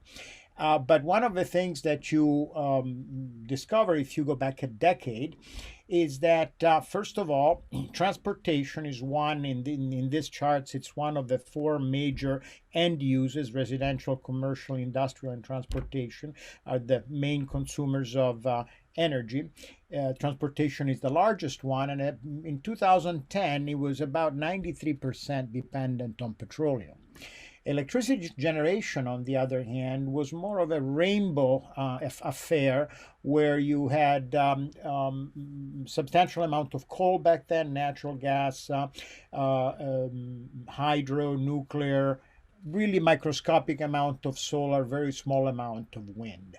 Well, let's jump almost a decade forward. The most recent data published is 2019, and the total amount of energy used annually in the US is about the same. We went from about 98 to about 100 quads.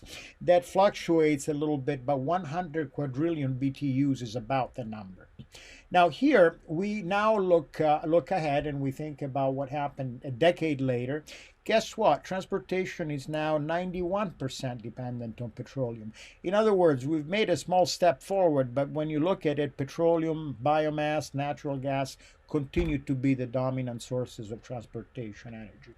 The big change, on the other hand, has taken place in electricity generation, where you can see that the natural gas has supplanted coal as the largest single supply or primary energy source for electricity generation.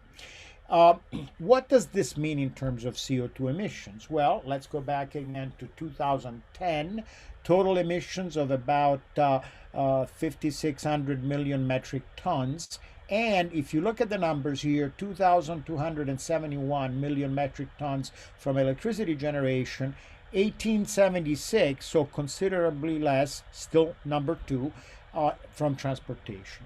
Jump forward to today, and you can see that the transition from coal to natural gas, which is undergoing, has caused the CO2 emissions of the electricity generation sector to now fall to number two, with transportation being the single largest producer of CO2 emissions. Now, I enjoyed listening to Scott Tinker's presentation and his point about the fact that CO2 is one metric that we can use to assess the environmental impact of anything. I think that is correct. Land use, water impact are all very important things, impact on air. But for my conversation today, we are going to focus on CO2.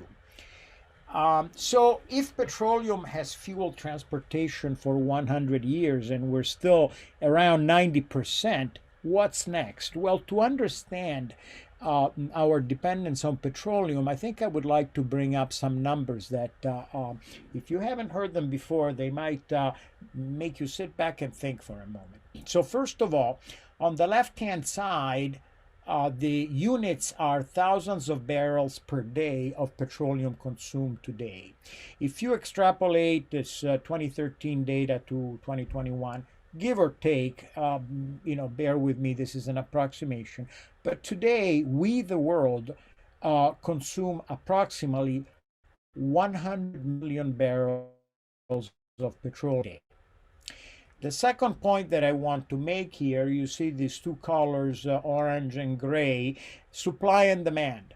The bottom line is that the oil industry has been able to supply petroleum in response to demand without just about no hiccups since in the past 30 years that are being represented here. Let me now move to the right-hand side. These are proven oil reserves in billions of barrels. So today, proven oil reserves are of the order of 1.7 trillion barrels. That is what is understood, what we know how to retrieve from underground, undersea. You may notice that when necessary, production aided by improved technologies in discovery and extraction has kept up quite handsomely with demand. And it turns out that petroleum, as you know, if you fill up your car with gasoline today, is still pretty darn inexpensive. So one of the points I want to make is that to contend with the energy density that was also mentioned in an earlier presentation and the distribution capabilities of that we have for liquid hydrocarbons and petroleum in particular makes it very difficult to compete with this source of energy for transportation. There's been a lot of talk recently, and we at Ohio State were talking about electric vehicles in the early 90s. This is not a novel topic for us, but there's been a lot of talk about electricity as an alternative to this, with lots of positive possibilities. The infrastructure exists. We already have an electric distribution network. Cost per mile for driving vehicles is lower, and in principle, this might drive demand for renewable energy, et cetera, et cetera. What I wanted to address here is the CO2 equivalent there are a lot of comments about, oh, gee, EVs are cleaner, or people say internal combustion engines are cleaner than electric vehicles, just based on mile per gallon equivalent of greenhouse gases. Let me put it this way. If today you were driving an electric vehicle and you were extracting your electricity, producing your electricity exclusively from coal without any carbon capture or by burning oil, that would be equivalent in terms of greenhouse gas emissions, that electric vehicle with its unquestionably higher efficiency of energy conversion in the electric motor, okay? But that would be equivalent to a 29 mile per gallon car. You know you can go and buy a car that gets quite a bit better than 29 miles per gallon today. The moment you move to natural gas produced electricity, that number becomes now 58 miles per gallon.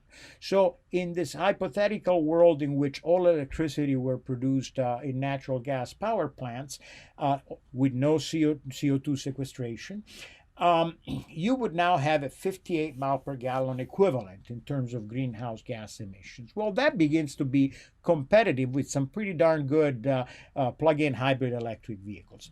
Now, move to France and look at what you get if electricity is produced by nuclear, right? 2,300 miles per gallon greenhouse gas equivalent. So the point I want to make is that there really isn't a single answer. For example, since electricity produced in South Dakota is largely, it's almost 100% produced from coal-fired power plants, electric vehicles in South Dakota, one might say, are really not a very good idea. Whereas if you drive in France, that would be a different picture. And on the right-hand side, same numbers, you can look under the MPG number here. You can see that on average now, when you look at the total power generation mix for electricity generation in the United States, you would have on average a 55 mile per gallon greenhouse gas equivalent vehicle if you drive an electric vehicle. You go to France or Canada, where there is a lot of hydroelectric power, for example, Brazil, similarly, you would, of course, have much lower CO2 emissions on a per vehicle basis. Now, this is not the final answer or a complete answer. This data, by the way, was published in around 2017, fairly recent, but these numbers have probably changed a little bit already. But the point I'm making here is that there isn't a single silver bullet. People talk about, oh gosh, we should be moving to EVs immediately because that will solve all of our problems. It really depends. For example, these numbers would change dramatically if carbon sequestration were implemented at power generation plants that use coal or natural gas. Of course, I do have a solution for you that is perfectly logical. We had it figured out at Ohio State in 1892. Here is a 1 horsepower, completely biofuel-fed, totally renewable vehicle. It is not zero tailpipe emissions, but it does actually do pretty well in terms of being sustainable. Okay. Now, going back to more serious tack, some of the things that we would have to discuss, we don't have time to do it today, but the role of biofuels or any kind of net zero carbon fuel that could be produced. In that infamous 2012 presentation, I actually said a few words about biofuels in a petroleum context from an economic perspective. We know how to capture CO2 from the atmosphere and make it react in an appropriate way with hydrogen that could be produced from renewables. And we could make a liquid hydrocarbon fuel that in principle is pretty close to zero carbon emissions. But the economic viability of these electrofuels is pretty distant yet. We would need to talk about the role of physical infrastructure when, as we go from what today is sales of approximately 1% of the total new vehicle park in the US is electric vehicles. What would happen if that number becomes 10, 20, 50, 100%? The physical infrastructure for recharging would have to be thought of fairly carefully, I think. But the one point that I really want to make is that vehicle replacement cycles have to be taken into consideration. You know, a few months ago, the governor of California announced that in California you would not be able to buy anything other than electric vehicles starting in 2035. Last week, GM announced that they have a plan to make nothing but electric vehicles starting in 2045. Please understand that the replacement cycle for an average vehicle in the US today is 17 years. So whatever number people give you, do plus 17. So the point is that the notion of somehow magically going from combustion engine vehicles to a vehicle fleet worldwide that is all made of electric vehicles, assuming that that is what we want to do, is something that will probably have us looking at a time frame that is of the order of 40 to 50 years from now, if everything works perfectly. And that is, you know, there are lots of ifs and buts there. So I just wanted to quote some of these numbers to give you a sense, a perspective on what a realistic view of the transition of mobility and transportation from petroleum-based fuels to other fuels. This is a process that can only be measured in decades. Of course, reducing vehicle miles traveled is an alternative that can reduce petroleum consumption quite rapidly. And during the peak of the pandemic, that actually happened. There's some interesting statistics I have from California. That's another conversation from the EPA that show a reduction in vehicle miles traveled in the early months of the pandemic. Of course, we would like to not have a pandemic and to find a way to reduce vehicle miles traveled in other ways. But I think that the solutions that we need to consider to reduce our dependence on carbon-based fuels for transportation should be diverse and should include different paradigms for mobility. So with that, I think I will stop and turn it back over to Dave to see if we can have. Oh, very good. Thank you, Giorgio. Yeah, this is fantastic. All three presentations were just spot on. We really don't have an awful lot of time for panel discussion.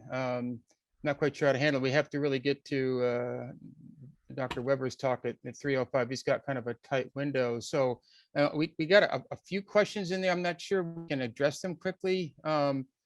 There's a question about heating element in terms of around 38% electricity actually produce gas furnaces, or 80%, 90% efficient. There was a question about efficiency of heating. Maybe George, you can answer that in like 1 minute. It said, so the heating element is getting around 38% of the electricity actually produced. Gas furnaces are 80 to 90% efficient. Given our present energy mix, switching to electric heating will increase CO2 emissions. Is that something you would care to comment on in about a minute or so?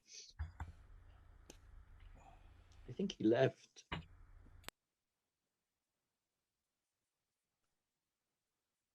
I think we lost Jordan. I don't know where he is. Maybe he's not, maybe I thought he was on, but I guess we lost him. Well, that takes care of that pretty easily, doesn't it? Yeah, I think we'll just have to probably move on. I apologize for that. I don't see any questions in there for Jean-Michel or Giorgio at the moment. Well, here's one. I see one here. So maybe just a minute, Giorgio. Hopefully cars in the future can help offset carbon emissions themselves. A parking lot of solar panel covered cars can become a new source of energy. It's just one possible solution to many. Maybe just a quick comment, Giorgio.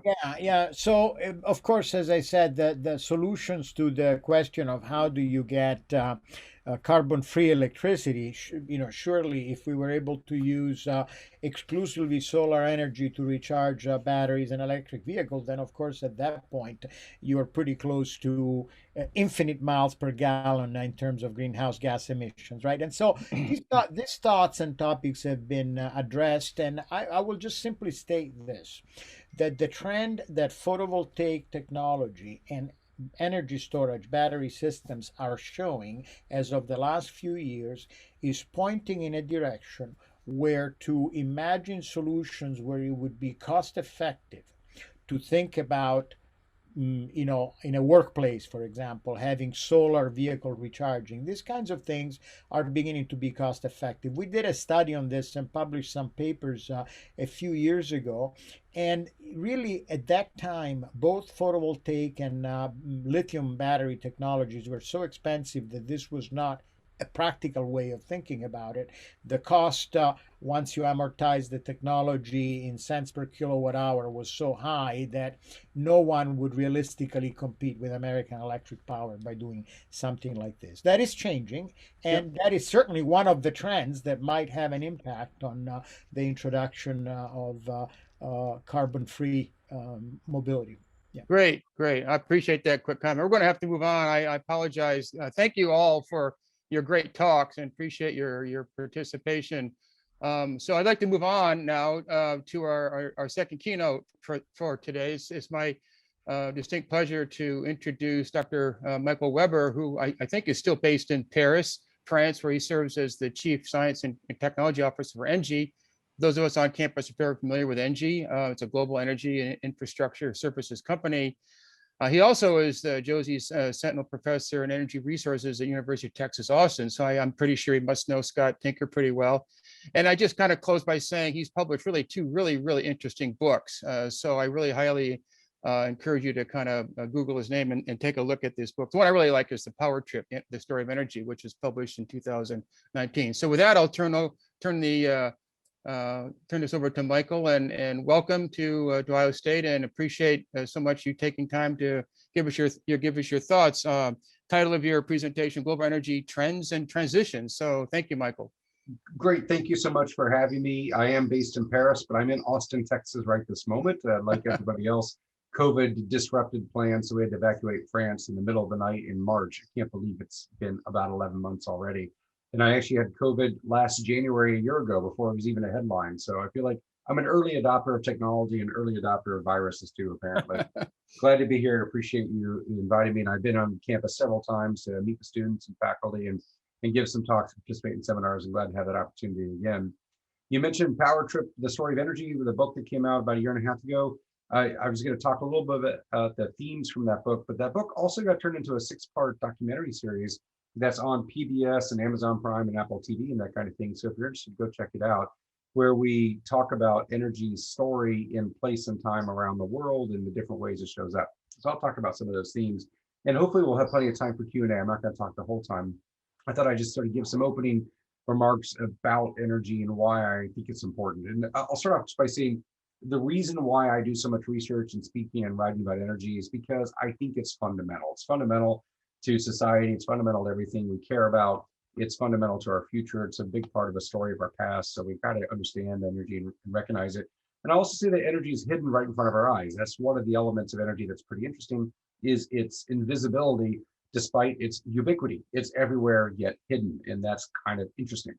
And I would say that despite its ubiquity, or how it's everywhere, we don't really understand it. There's a Nobel laureate, Richard Feynman, who said, it's important to realize that in physics today, we have no knowledge of what energy is. This is important. We can manipulate energy, we can transform it, we can anticipate its efficiency or its environmental impacts, but it's hard to say exactly what it is. The textbook definition of energy is the capacity to do work, which is sort of like an outdated industrial era kind of definition, because you can use energy for work, which is great, but you can also use energy for lighting and for heat and for motion and for storing information on computers. So maybe the capacity to do work is not really a satisfactory definition. Maybe energy really is the capacity to do something useful and interesting, I would say. So it's got a broader definition. So what is it? And the fact that we don't know what it is makes it seem kind of like magic. It is kind of magic, right? It brings light to dark and warmth to cold, or cold to heat. In fact, in Texas, we're about to get a Midwest kind of winter. It's dropping down to 9 degrees in Austin in a couple of days, 0 in Dallas, and that's in Fahrenheit. And when it hits that cold in Texas, we don't know what to do. Like the state might break. We're already getting warnings. The power grid's probably going to fail. And we don't have sand or salt for roads. We don't have snow tires. The police get on the radio and say, please don't drive, because we don't know how to come get you off the roads either. So we might break. But energy in the meantime gives us warmth, which is really like a magical thing. And this kind of cold snap in many places would kill people. We also use energy to treat and clean and move our water. We use it to get abundant food. We use it for comfortable buildings. So there's this kind of think about it like it's magical. Like it does the things that we hope it would do. That in the olden days, the books would use magic wands to give you light, or in movies like that, now we use electricity. So it's really kind of incredible. But I would say that this magic quality of energy is sort of captured in our literature and popular culture in a couple of ways. So let me tell you through a couple of examples. One is the example of a unicorn. And when I talk to students today about what a unicorn is, they say it's a tech startup worth $1 billion. That's not what I mean. I mean the traditional story of unicorn from the Indus River Valley in Pakistan from hundreds of years ago, the sort of mythical one-horned creature. And the unicorn is amazing, and people think it's amazing because it's so rare, but that's actually not what's amazing about the unicorn. What's particularly valuable about the unicorn is that the horn could be used to rid water of poison. You could use the horn of a unicorn to treat water, to make water safe to drink. And today we use energy to do that. So we've used modern energy to replace the magic of a unicorn's horn, which I think is kind of interesting. Let me give you another example. From Greek mythology, there's Tantalus. Tantalus was a character who misbehaved, and after misbehaving was punished by Greek gods, and he was given eternal thirst and eternal hunger, and then put in a pond of water below a fig tree. And as he would reach for a fig tree, the branch would bend out of reach, so the fig was always just out of reach. And as he bent down to drink of water, the pond would recede out of reach. So the water and the food was always just out of reach, and that's where we get the word tantalize from Tantalus, where food and water are always just out of reach, but so close you can see it. And today we use energy to bring water within reach or food within reach. Like food from far away comes to our plate, water from far away is pumped and treated and made safe. So you could say we use the power of energy to overcome the power of the Greek gods. That's one way I think about it. Let me give another example. If you've seen the movie Fantasia by Disney, one of their great epics, and actually kind of holds up over time. Not all the Disney classics hold up that well. They look pretty bad looking back in terms of sort of sex roles or race roles and identity, this kind of thing. Fantasia does a little bit better than a lot of Disney movies. But there's this classic scene where Mickey Mouse is the sorcerer's apprentice, and he's wearing the hat that's very famous in the robe. And he's given a task by the sorcerer to go fetch water. And he doesn't want to go fetch water because the water is so heavy to lift. And he has to go get it in buckets and carry it upstairs, like from the well or whatever, and carry it up. And it's heavy. And this is a burdensome thing. And it's burdensome because each gallon of water weighs like 8.5 pounds or so. So a bucket of water weighs like 20 pounds. Imagine 20 pounds each hand is 40 pounds of water walking up the steps. Who wants to do that? And this is a burden, by the way, felt by women and children around the world in many places where they have to carry the water by hand, and it's just a burden. It's a lot of work. So Mickey says, I will use magic to do this work for me. And he casts a spell on a broom to carry the water for him. But then the brooms break and keep carrying more buckets, and then there's a flood and there's mayhem that breaks out, and the sorcerer has to save the day. Where I'm going with this is that it's difficult to lift water, and so Mickey used magic to do the lifting. But today we use electricity. We use electric pumps. We use modern forms of energy to do the lifting. So it's like we've replaced magic with modern forms of energy. Therefore, energy is a form of magic. Let me give one more example, and then I'll get off my magic kick and move on to other things. There's the medieval alchemists like Rumpelstiltskin or others who would take abundant things like lead or straw or hair and turn it into gold. This was the goal of alchemy, is to transform materials from something abundant and worthless into something rare and valuable. And I would say this is something that they really strived for in medieval times, but today we do it on a daily continuous basis at petrochemical refineries. This is what the oil and gas industry does every day. They take oil, crude oil, petroleum, which is worth something like 20 cents per pound. And think of lead. Lead is worth like 50 cents per pound. So oil is worth less than lead. And then they take that oil and turn it into things like Chanel No. 5, which is worth more than gold. So we're taking oil, which is essentially worthless on a weight basis, and turning it into something very valuable on a weight basis. So we are doing modern magic or modern alchemy all the time in the modern energy industry. I think that's really exciting. So that's all my way of saying, well, energy is exciting. It's sort of magical. And then if you quote Arthur C. Clarke, the famous science fiction writer, he said with his third law, any sufficiently advanced technology is indistinguishable from magic. So magic has been replaced by energy, and it's like an advanced technology. So I think of like energy and advanced technology go hand in hand, and it's kind of magical. It brings these good things to life. So we should pay attention.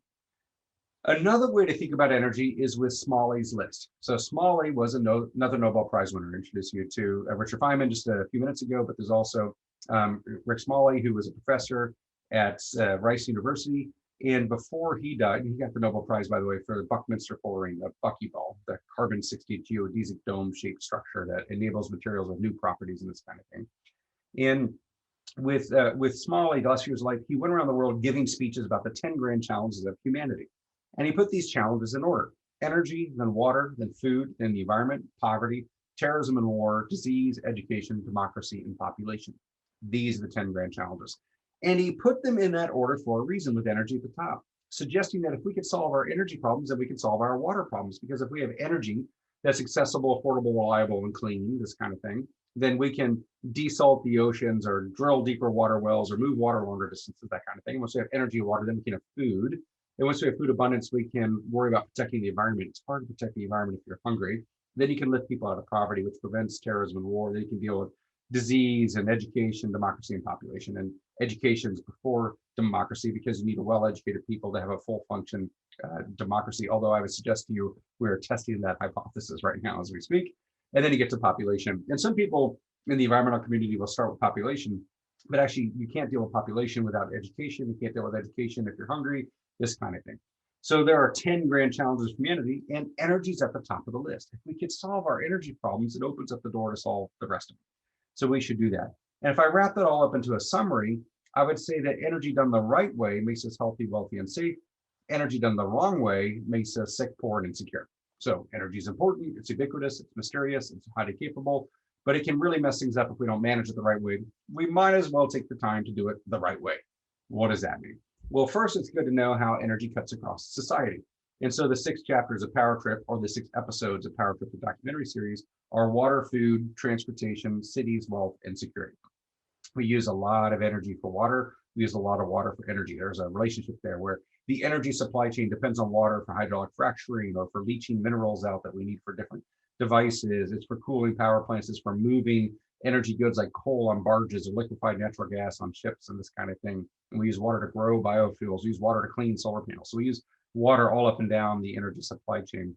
And then we use energy all up and down the water supply chain. We use the energy for pumping, and then for treatment, and then for chilling or pressurizing or boiling in our homes and this kind of thing. So we use a lot of water for energy and a lot of energy for water. And this enables more efficiency of both and better productivity of both, but it also introduces cross-cutting vulnerabilities.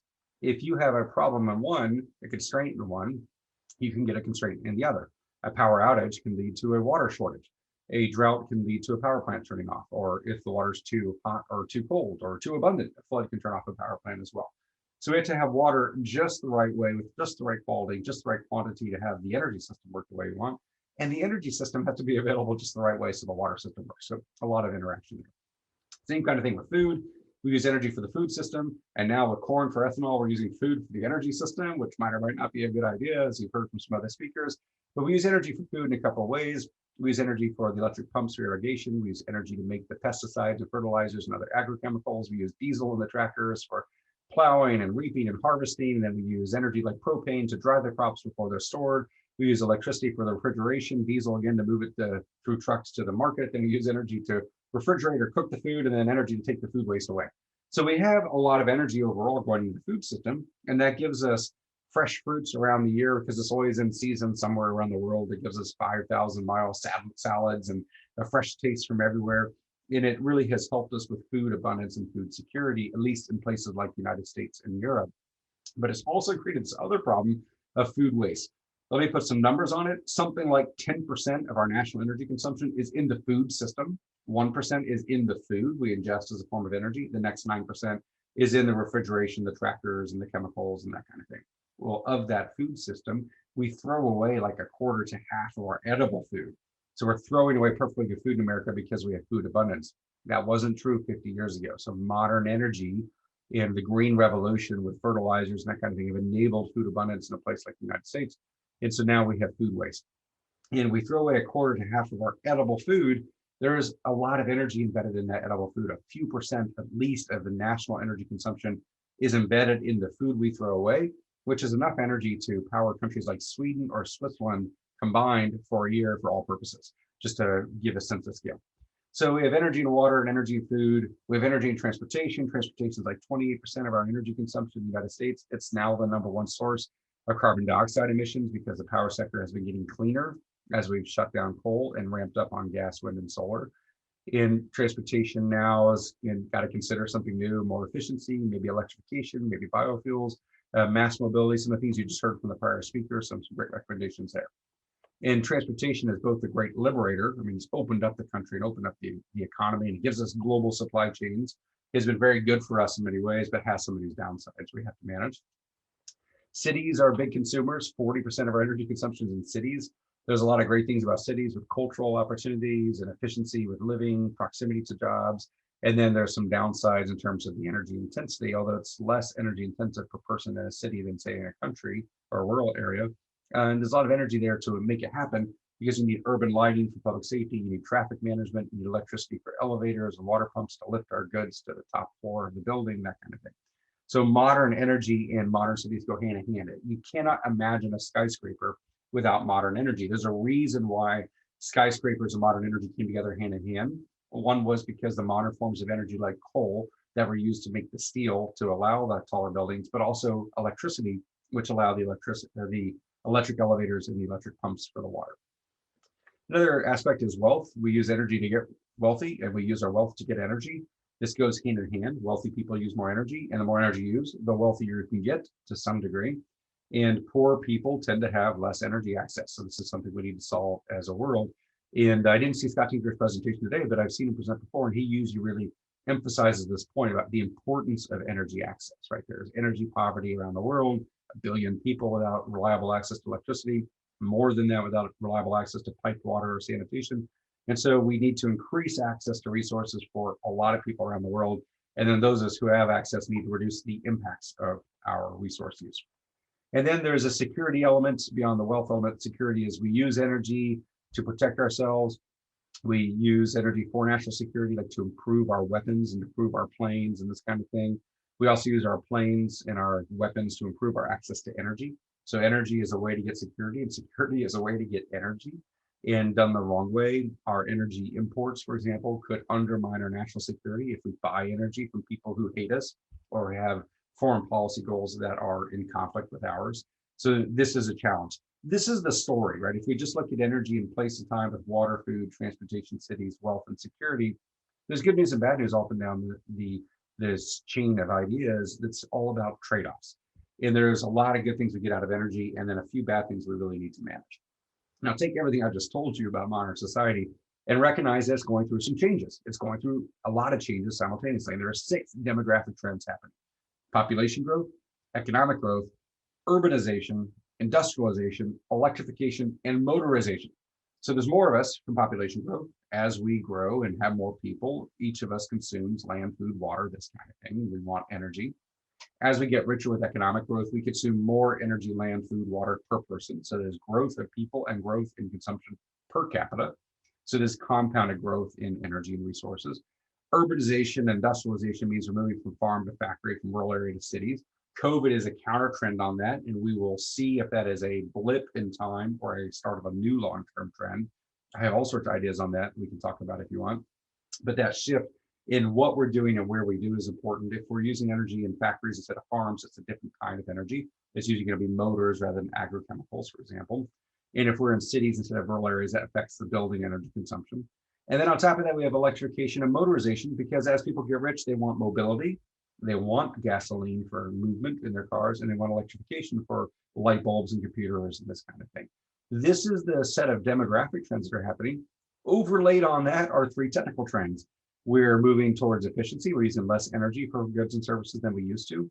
We are becoming more information intensive. We use more data for our products and services than we used to, and increasing decentralization. So we have increasing energy efficiency, increasing information intensity, and increasing decentralization, which is like saying decreasing centralization. Instead of having large power plants far away, we're starting to have small power plants on our rooftop or at a neighborhood scale. And we have more data in the system and more efficient light bulbs. The light bulbs today are so much more efficient than they used to be. Cars are more efficient, motors are more efficient.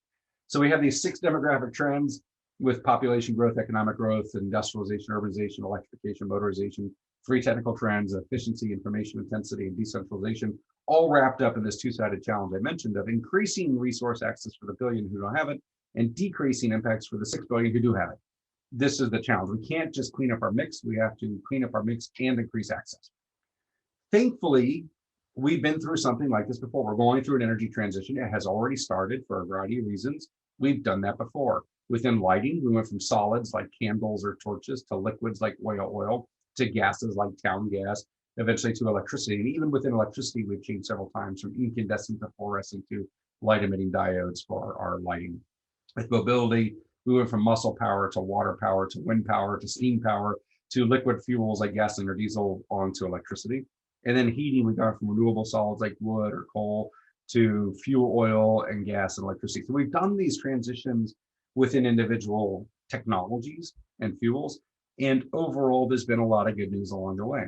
As a society, we went from a coal dominant era to wood dominant era to a coal dominant era to an oil dominant era we're in now, probably going to be in a natural gas dominant era within a year or two in the United States. And then I don't know what's after natural gas, nuclear or renewables or something. And these transitions have been good. With coal, we saved the forests. We were cutting down trees faster than they grew to use the trees as wood for heat, for home heating and cooking and industry, but also as a building material for homes on the Great Plains and prairies, as well as fences and this kind of thing. And so going to coal saved a lot of the trees because coal had actually better energy density, it was cleaner and cheaper and closer to market. So coal saved the forests 150 years ago, which is a bizarre thought today, because we think of coal mining with surface mining or acid rain or climate change as a threat to the forest today. But 150 years ago, coal saved the forest. And oil saved the whales. We went from whale oil to kerosene, and then we could let whale populations recover. And whale populations were getting very thin because the whale oil was so desirable. But with kerosene and oil, it was cheaper and more abundant and easier to use and cleaner, and it didn't smell like burning whale blubber.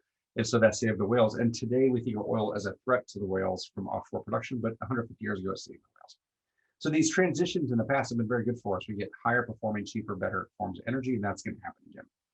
I'll make one last comment and stop for Q&A. The transitions have happened. That's good news. The bad news is the transitions can be quite slow. Today, 4 technologies drive the modern economy. Like 60% of the world's energy consumption goes through 4 devices: the gas turbine, the steam turbine, the gasoline engine, and the diesel engine. And I'm being polite to call that 4 technologies. I could just call that combustion engines and turbines. Those technologies were invented as recently as the 1890s.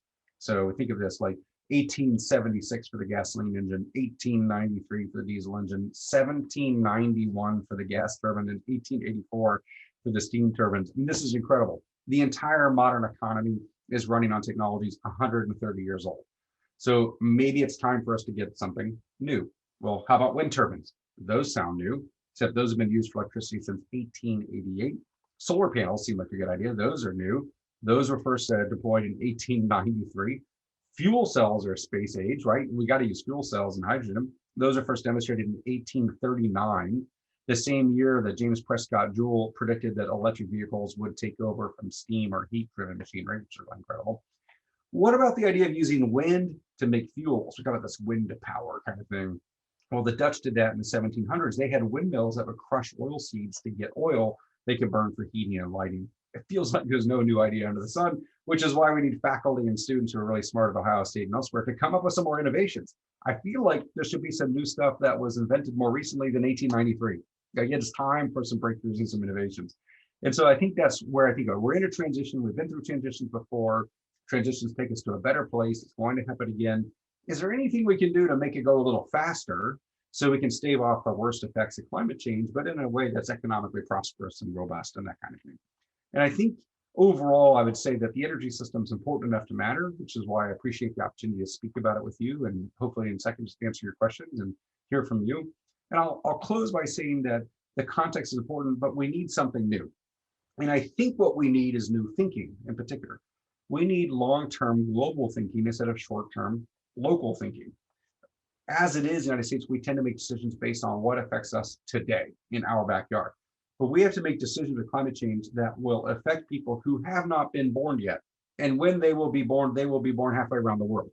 The people who suffer the worst from climate change are in sub-Saharan Africa or Bangladesh. It's not the white, Western, Northern world, it's other places. Yet we're the ones that have to take action. And this is a really hard policy conversation because we have difficulty taking action today to save our children in our backyard it's even harder to take policy action to save someone else's children who haven't been born yet somewhere else. And that's why we need this long-term global thinking, because then the solutions become a little more clear. And I would say that if we price in the economic benefits of a cleaner system to our calculation today, the economic answer and the environmental answer is essentially the same. It'll be the cleaner, more efficient option. And then just as we go in that new thinking, I would urge you to consider and remember that each of us has a role to play. Like, it starts with us. And discussions like this are a step in the right direction. So thank you so much for having me. I would love to hear from you and answer any questions you might have, and really appreciate the audience. Thank you. Okay, thank you, Michael. As always, harken back to when you visited us for the hydrogen symposium we had when we actually could travel back at the end of 2019. Your thoughts and perceptions are pretty amazing, actually. There aren't too many questions in the Q&A. There's a couple I'll get to, but I started jotting down some things that I thought might be of interest. It sort of maybe help tie together some things we've been talking about, touching upon across the last couple afternoons. So let me just launch into a few of these, and I'll keep an eye on the Q&A part to see what pops in there. So, you represent ENGIE, which is a global company. Yeah. One of the questions that I seem to wrestle with, and I'm sure I'm not alone, is so we have these really large energy companies, the Shells, the BPs, the Exxons, that have built their capability and capacity and wealth on oil and gas. And now we're seeing, even in social media in particular, but also just in news and whatever media outlets, the shift that these companies are starting to imagine or maybe actually implement toward renewables, toward a different way of looking maybe at their whole business model. So my question is, is this really happening? Are companies like Exxon and Shell really doing what I think they're saying they're doing in terms of adopting a kind of a new strategy? And does it represent a significant fraction of their wealth? I guess I'm really curious about where that's all going. I think that's a question a lot of my colleagues are also interested in. Great question. And yeah, let me talk a little about ENGIE than some of the other companies you mentioned. So I work at ENGIE based in Paris, France. ENGIE is primarily a gas utility, electric utility, and a services company. We have about 160,000 plus employees in 70 countries, about $60+ billion a year in revenues. So we're a large company. And as Chief Science and Technology Officer, I run research and innovation divisions within the company. So I have about 450 people who report to me primarily in research in our main labs in Paris and Brussels, but also we have small labs in Singapore and Chile and other places. And then we have some innovation teams that facilitate collaboration with entrepreneurs, internal and external to the company. And we also have something called the New Business Factory that launches companies within ENGIE. And ENGIE is a big seller of electricity. We are one of the biggest power companies in the world. We have over 100 gigawatts of power plants, which is a really incredible portfolio. We are a large gas company. We move the gas in Turkey and Brazil and France, for example. We have a large services company as well. So we are huge, and we are committed to decarbonization. We started it about 5 years ago. Our CO2 emissions have dropped essentially in half in 5 years. I cannot identify any other energy company decarbonizing as quickly as we are. So I think this is really incredible and really proud of that. And we're still going. Now, that's the good news. The good news is we've decarbonized 50% already in the last 5 years, primarily by shutting down coal and building wind, gas, and solar and keeping our nukes and this kind of thing. And renewables are really the growth area for us, and that's good news. The bad news is we did the easy 50% first. The next 50% is harder because it's about what we do with gas. We have gas turbines. We have a lot of gas turbines, and we also sell gas that people burn for heating and cooking. And decarbonizing fuels like gas is harder than decarbonizing the power sector because the power sector has cost-effective options today. And if you want to decarbonize gas, we're thinking about biomethane or hydrogen or synthesized methane and the carbon capture or pyrolysis. There are a variety of ways to go about it. All of them are a little less mature or a little more expensive, or there are more questions we have about them. So we're working on that. And that drives a lot of my research agenda for my team is how do we decarbonize the gas system? There's a way to do it though. And so far we're making progress, and it feels great to be on that path and to be in a leadership position, frankly. Now, we're on the utility side. We're a little different than oil and gas companies. Oil and gas companies are now starting also to make pledges Some have had the pledges for years, mostly the European multinationals like Total, BP, and Shell. The one that's really furthest in the lead is probably Statoil, which is now Equinor, has done a really good job transforming. There's also what we now know as Ørsted, which was Dong for Denmark Oil and Gas, which is now doing offshore wind and that kind of thing. So we're seeing oil and gas companies make the shift, and those that are further along the shift are rewarded by the markets, and those who have not made the shift are punished by the markets. So if you look at market capitalization has dropped for oil and gas companies for the most part, something like 30 to 50% over the last 5 to 10 years, depending on how you measure. But the companies that are increasing in their renewables have grown. So the markets are sending a signal that it is better to be in cleaner forms of energy because you'll have more shareholder value. Your market capitalization will go up. You will make more reliable profits. Companies are now losing like 20 billion a year in oil and gas, which is really incredible. It'll be easier to recruit and retain talent. And so the shareholders are demanding a cleaner pathway. The employees are demanding a cleaner pathway. The new recruits are demanding a cleaner pathway. And now the customers, different cities or countries or companies are demanding also cleaner options. And so oil and gas and everybody has to respond to this. This is what the markets want. And the markets have spoken so clearly on this. It's really incredible. And if you don't listen to the markets, if you are stubborn about sticking to the thing you did 50 years ago, you get punished by the markets. And that's what we're seeing. If we take ExxonMobil as an example, incredible company, great leadership in many ways, getting absolutely hammered by the markets for looking too obstinate around oil and gas. So just a couple of days ago, they announced a large carbon management program. Like they're trying to do catch up on this now. So there are a variety of ways companies go about it, and some have different levels of seriousness, but they're all thinking about this future where oil and gas might not have a zero role, but they have a different kind of role, and diversifying is one way to go about it. So great question, and a lot to say, and lots happening. We're witnessing this tension right now with the transition about who's going to do what. And sometimes there's a race to be first, sometimes there's a race to be second on this. We say sometimes that we say in America, the early bird gets the worm, like we want to be first. But in the utility world, they say the second mouse gets the cheese, the first mouse gets killed in the mousetrap. And so in utility, sometimes there's a race to be second. ENGIE, we're moving first. Maybe we hit the mousetrap, and so far we're happy with it. Very good. A couple of comments have come in. I still have a bunch of questions that I'd like to get to. I think we have a little bit more time to do this. So here's one that, so what role do you see governments in helping to develop the next big ideas and technologies?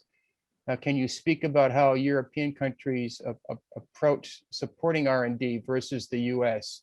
This is a great question. So I believe there's a role for government. I mean, sometimes it comes down to your own personal ideology or philosophy, but Michael Weber's view of the world is there are three things the government does really well in this space. One is, and I'm seeing with the US lens, right? So the US lens, the US government is really good at protecting intellectual property. It's in our constitution, it's a function of government, protect intellectual property. Give inventors a financial incentive to create patents that they will have protected so they can make revenues from their innovation. And that is a way of protecting and enhancing the innovation system. The US government does that very well. A second thing the US government does very well is fund the R&D system. We have a great network of national labs in the US, a lot of funding for small businesses and universities.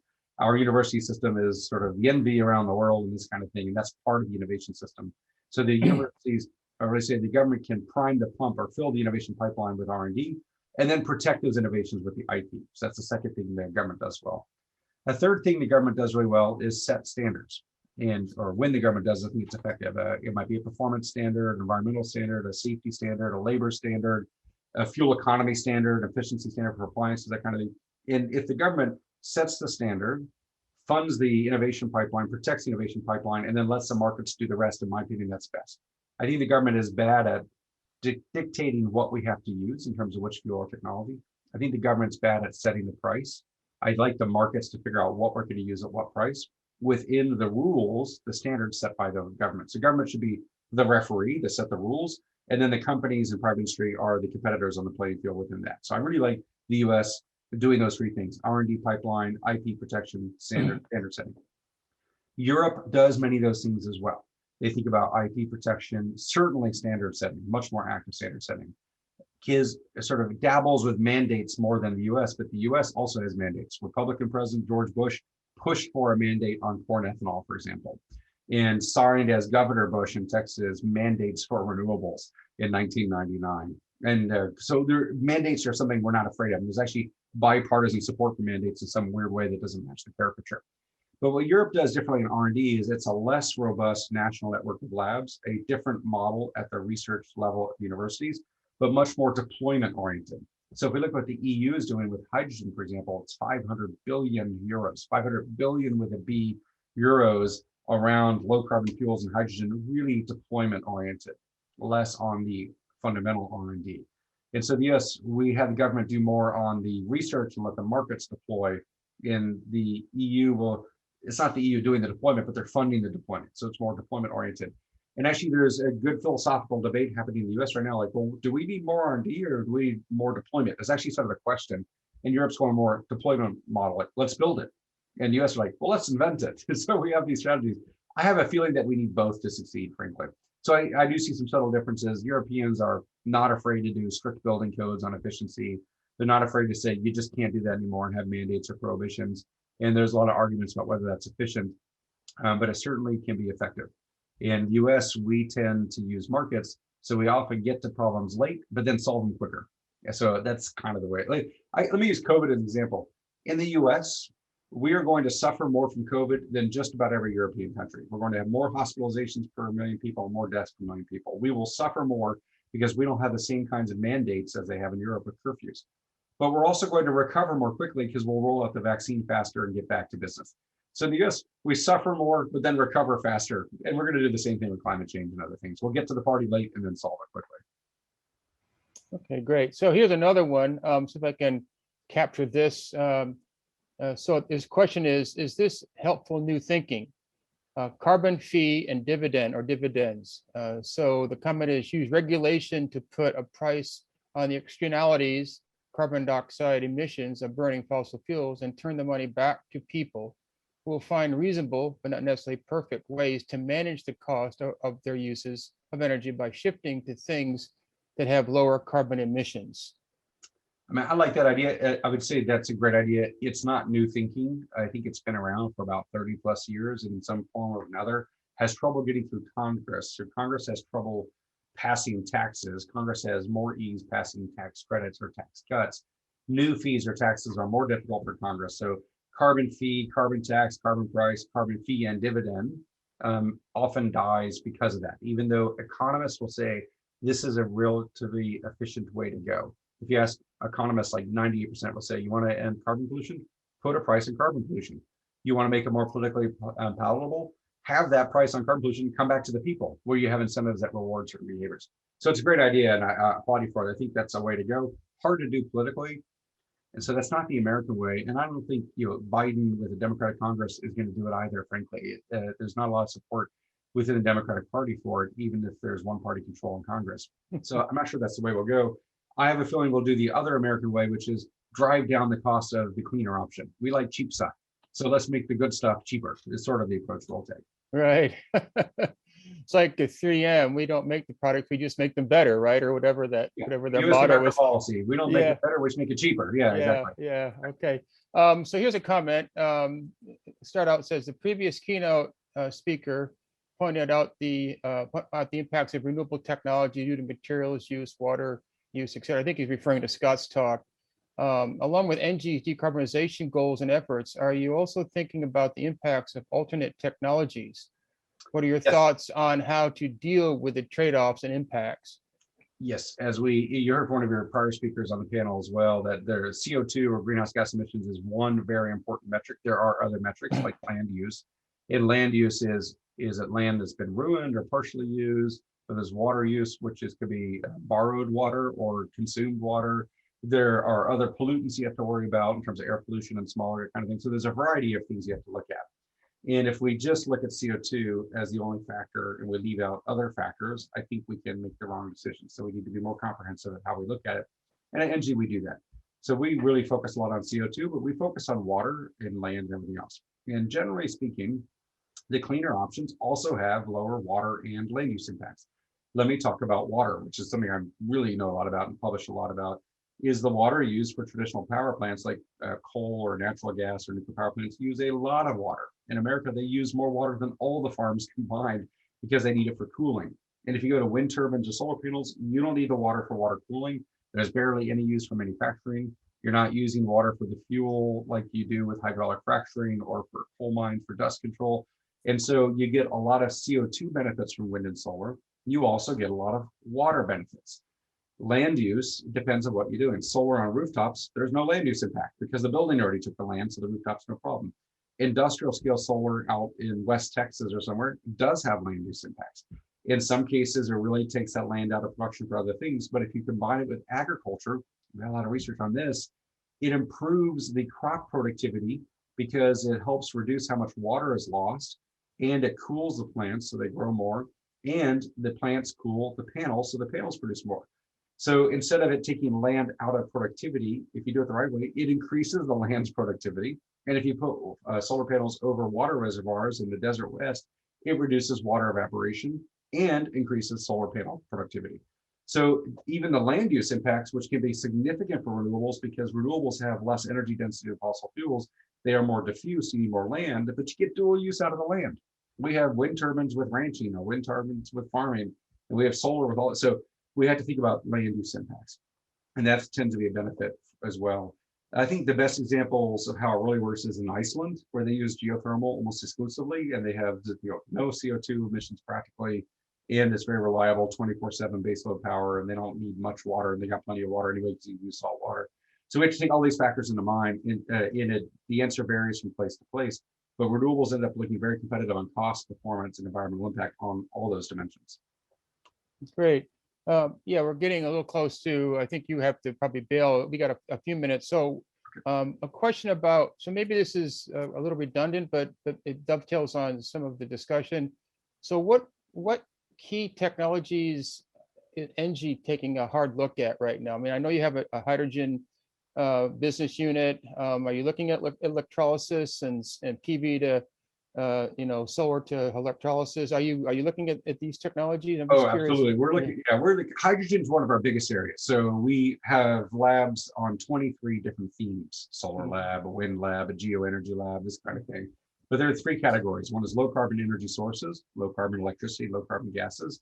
A second is smart and efficient consumption, like smart buildings and smart grids and energy storage and smart mobility and lighting. And a third is cross-cutting tools, which is like drones and robots and artificial intelligence and life cycle analysis and environment, society, this kind of thing. And if we look just within low carbon forms of energy, our hydrogen and biogas, our low carbon fuels labs are the biggest ones, because this is the hardest problem. How are we going to make our fuel system lower carbon? We do a lot of work on wind and solar, but those, I wouldn't say that they're not harder. It's just that we have a lot of options available from the markets. The supply chains are very robust and mature. So we're doing a lot of research on low carbon gases, but also a lot of work on artificial intelligence and data and management. We see more information and more data as part of the future of energy. So we're trying to master that. I would say that the place I learned the most tends to be drones, robots, and artificial intelligence. That's furthest from my background. And I meet with the drones lab about every month. And why do we have drones? Well, we use drones for inspection of wind blades and pipelines and power plants. There's a lot of things where autonomy in robots becomes really important for lowering the costs and risks of maintenance, for example. So it's really exciting. I think I got the best job in the company because I'm paid to learn. And I just spend a lot of time with the researchers, and they're all smarter than I am. They teach me what they're working on. And for us, we got a pretty wide range between those hundreds of researchers I mentioned. We're doing a lot of stuff. So it's pretty exciting. So in that vein, this is sort of an interesting question. The person is saying, well, we keep hearing about things that ENGIE does well. The question is, what does ENGIE need to do to improve? I think that's an interesting question. I think it's a great question. I think that we need to improve a couple things that aren't really on the hard engineering side. I think we've got great engineers and we execute very well on our projects, but we need to improve the way we communicate with our stakeholders. We have stakeholders in 70 countries. It's not easy. There's different languages and different cultures and different regulatory regimes. It's very complex for us. So I'm often saying we need to communicate more proactively, more with policymakers and regulators. I think that's part of it. I think we still haven't mastered the business model. I mean, I think, so generally speaking, utilities are going through a transition of business models. And we're all trying to figure out, okay, what's the next business model? Is it services? Is it data? Is it the hard assets of generating energy? And we don't have a clean answer, and frankly, no one does. So we're caught in that as well. We're like, I really think we need to figure this out. And for a while, we're like, services is the growth area. Now we're like, maybe services is not the growth area. Data is the growth area. And then we're like, no, it's rotating machines and turbines. So I think this confusion is not because we're not smart, but because the problem is very difficult. And I can't find anyone who's really mastered it. And that's an area where we think about a lot now. Even my research team of engineers and scientists, we are thinking about this as well, because we feel like we need solutions that enable new kinds of business models. I think I'd like to try one more question. I know we're going to dip into the break, but this is one that I think is important and we really haven't probably addressed enough is diversity, equity, and inclusion. There was a discussion about, energy justice, energy equity. I'm curious about what companies like ENGIE think about all of that. It's really a hot, important topic about race, ethnicity, and so forth, gender.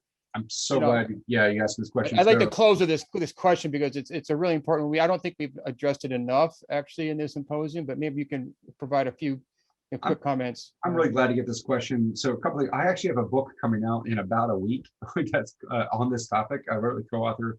It's called From Athletics to Engineering, 8 Ways to Support Diversity, Equity, Inclusion for All. I wrote it with a man named Johnny Johnson. Johnny was a professional American football player with the Los Angeles Rams for a decade, from 1980 to 1990. And he's been working with my engineering students for like 13 years on executive coaching. And we wrote a book to deal with this because we're seeing a lot of entities don't know how to put action on diversity, equity, inclusion into execution within their group.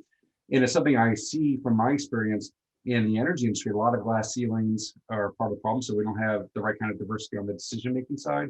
We have a lot of inequities on the impact side, where the air pollution is, where the land or water pollution is, a lot of price problems. Certain neighborhoods are charged more for energy if they're poor than the richer neighborhoods, which can afford the solar panels on the roof and this kind of thing. I've written some articles on the color of energy and how there's a lot of race-based discrimination that happens on how energy is priced or made available, certainly on a global level, but even within neighborhoods of a certain city, of certain cities in America, a lot of race and gender issues, a lot of gender equity issues where a lot of modern forms of energy in particular helped women who were carrying and fetching water who got liberated by electric pumps. So energy can be a liberating factor on this.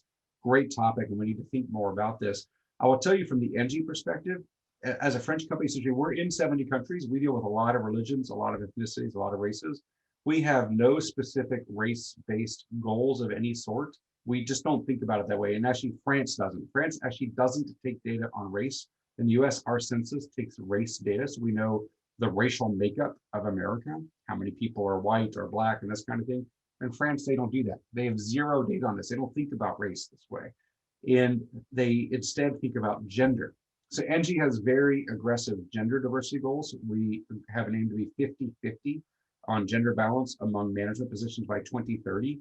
And I will tell you right now, our CEO, Catherine McGregor, is female. Our last CEO, Claire Waison, female. Our CEO before that, Isabelle Cocher, female. I can't think of any other company like this in Europe that has a prominent woman CEO for a large energy company. I report to Anne, Laura, Claire, and Catherine. All my bosses are women. And so from my perspective, I say ENGIE is doing great things on gender diversity. It's frankly not doing anything on racial-based diversity because that's just not the way French companies think. But we think of it in terms of energy access to a lot of these underserved parts of the world in Africa and Southeast Asia, that kind of thing. So we're not, we don't articulate any race-based goals, but we have a lot of gender-based goals. And it's really fascinating for me to learn that as an American, where we tend to think about equity from a racial lens quite often. Very good. I'm glad we got to that question because it's one that's very timely, and I appreciate your comments. In fact, I think I'd like to thank you on behalf of the Sustainability Institute and all of OSU and all the participants on your really insightful talk, and I can't thank you enough. I know you've got other things that you have to. I thank you for having me. I'm so sorry I got to leave now, but great conversation. Yeah, I appreciate it so much, Michael, and hope we'll cross paths again. So thank you. And thank you. Take care. Okay, take care. Thank you.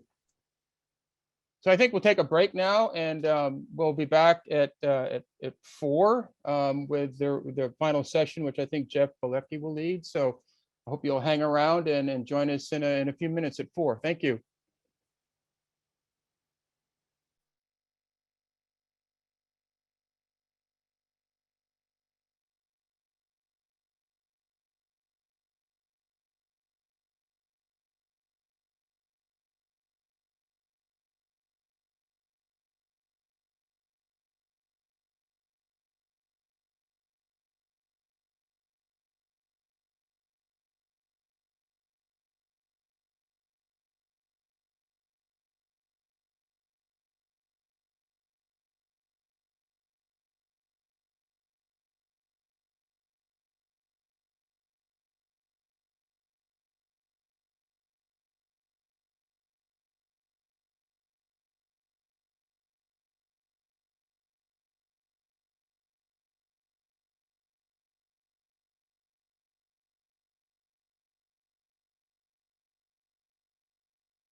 Well, we're back.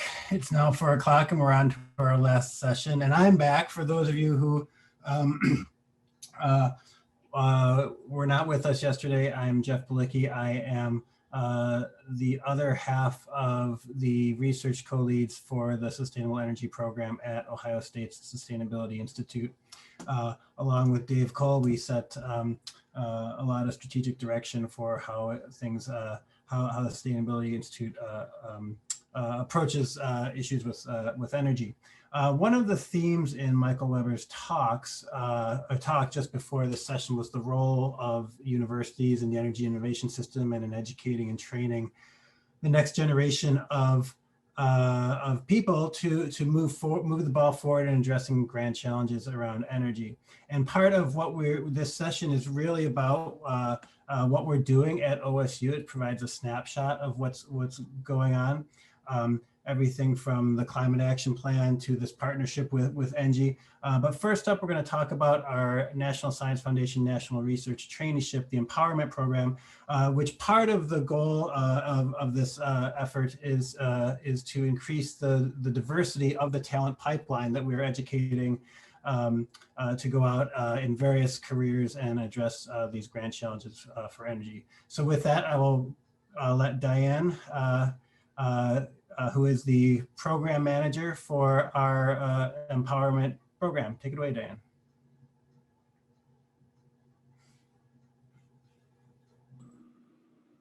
Thanks, Jeff. Let me just get my slideshow going.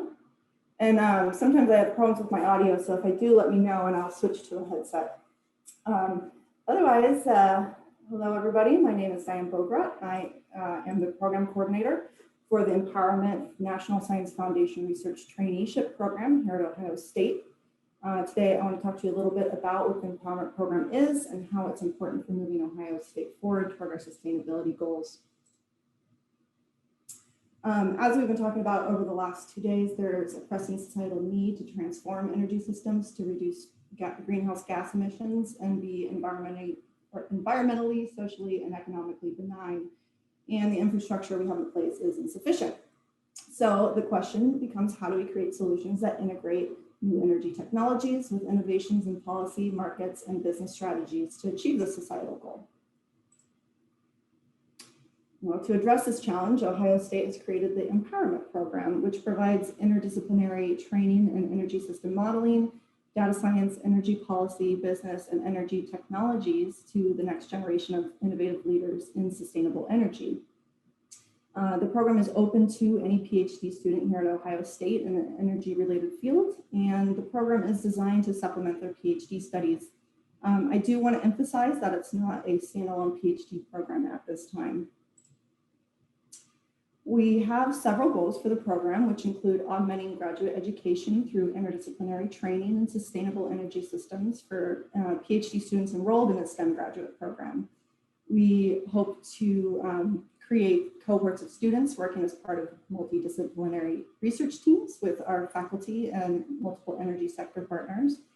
Our third goal is to broaden and diversify the pool of students who are enrolled in STEM graduate programs, as Jeff alluded to. And our fourth goal is to prepare students for both academic and non-academic careers related to sustainable energy systems. And lastly, we've tried to design the program to not extend time to graduation.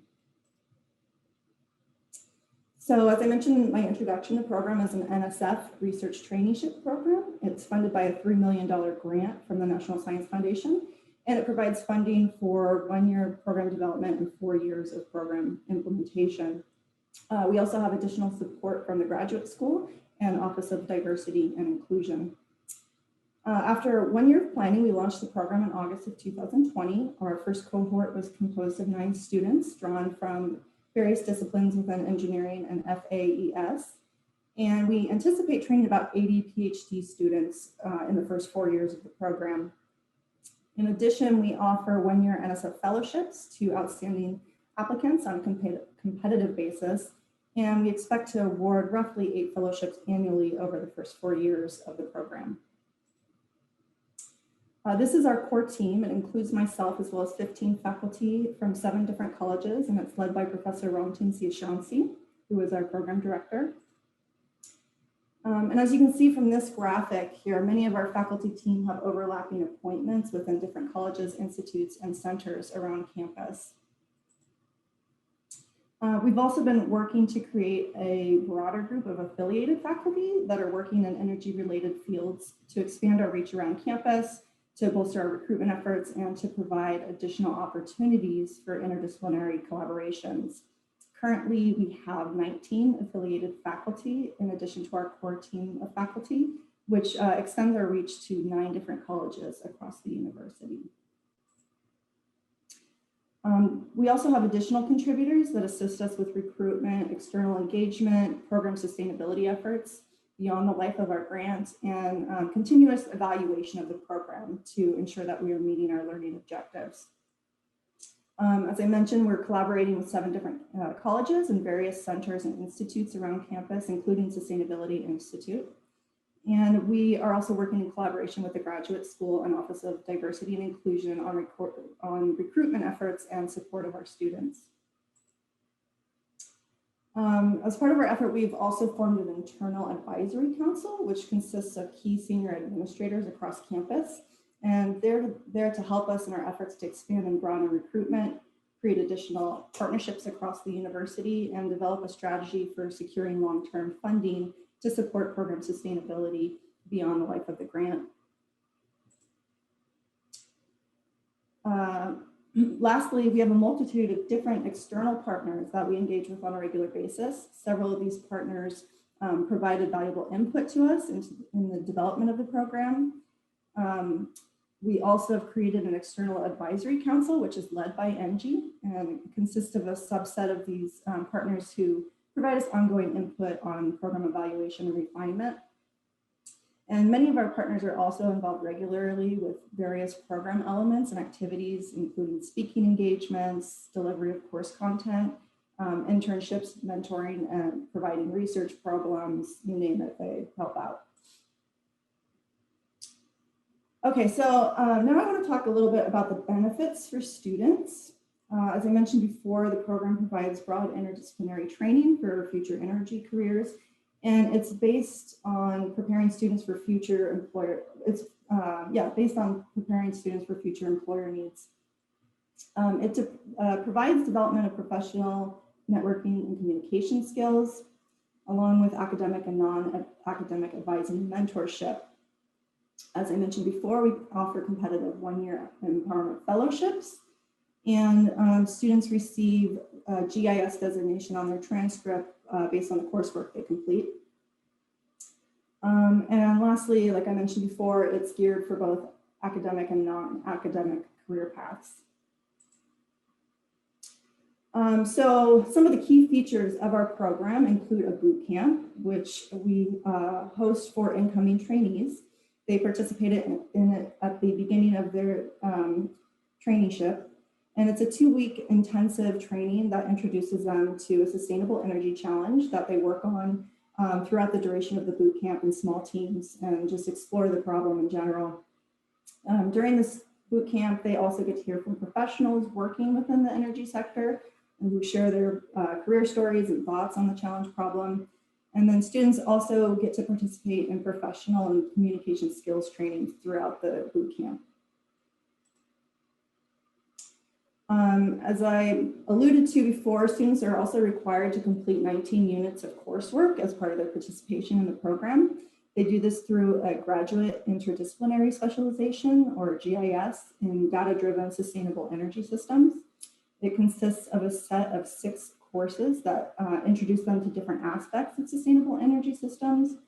They complete an interdisciplinary foundations course, 4 electives that come from 5 thematic areas that are listed up at the top of the page, and a capstone course during which they work on a problem, an energy-related problem that's presented by one of our external partners. And then after the completion of the GIS, they receive a special designation on their transcript. I also want to note and highlight that the GIS is open to any graduate student at Ohio State. It's not just for our students that are going through the empowerment program. So any master's or PhD student on campus is welcome to enroll in this program. We also host an energy scope through the OSU Battelle Center. We meet weekly, and we usually have a guest from the energy sector come in and talk to students and kind of create a dialogue around different topics related to sustainable energy. I do want to stress that this program is also a component that's open to any student at Ohio State, including undergraduate students. So undergrads, masters, and PhD students are all welcome to become part of this community. Our students are also provided with a mentoring team that consists of an internal and an external mentor. The internal mentor is a faculty member from the project team, and they're there to help the student navigate the empowerment program through coaching, evaluation, and goal setting. This faculty member also serves on their dissertation committee. And then the external mentor is someone external to OSU that works in some area of the energy field, and their role is to help the student explore different career paths and build their professional network, and help discover opportunities for internships and research experiences outside of Ohio State. We have many additional opportunities beyond those core components, including the IMR Innovate-a-thon and our annual research exposition, which is an event where students can present their research, attend different seminars, and network with other students, researchers, and external partners. And students also have the opportunity to develop K-12 curriculum in partnership with Ohio Energy Project. They can participate in science communication training activities through the STEAM Factory, and they can take part in paid internships, externships, and co-ops that we help to arrange. And of course, a big part of empowerment is carrying out an interdisciplinary research project in sustainable energy as part of their dissertation.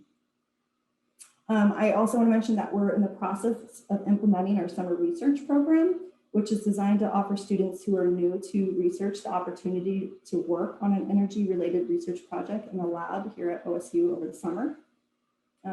This opportunity is open to new trainees entering the program in the autumn, as well as to any current OSU undergraduate or graduate student who is considering PhD studies. Okay, so how can you become involved? Well, new students can apply to a STEM PhD program at Ohio State, and then create or complete a separate application for our program.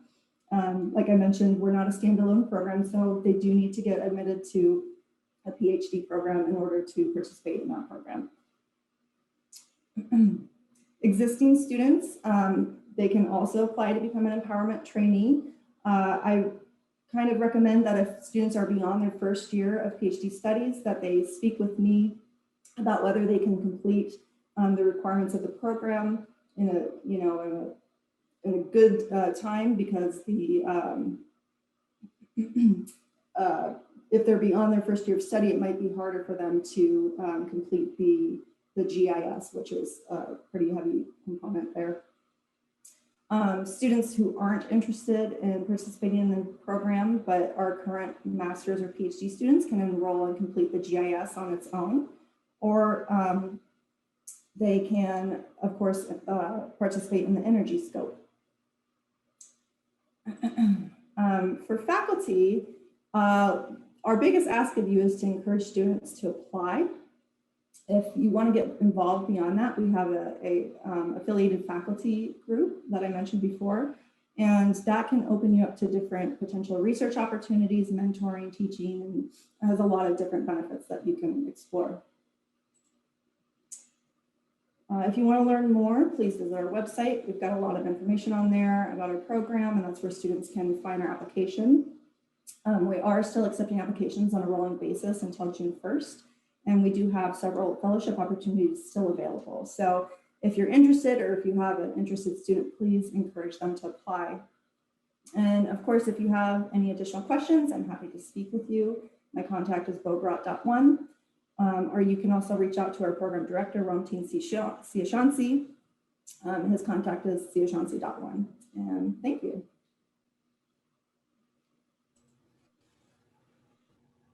Great. Thank you, Diane. I appreciate it.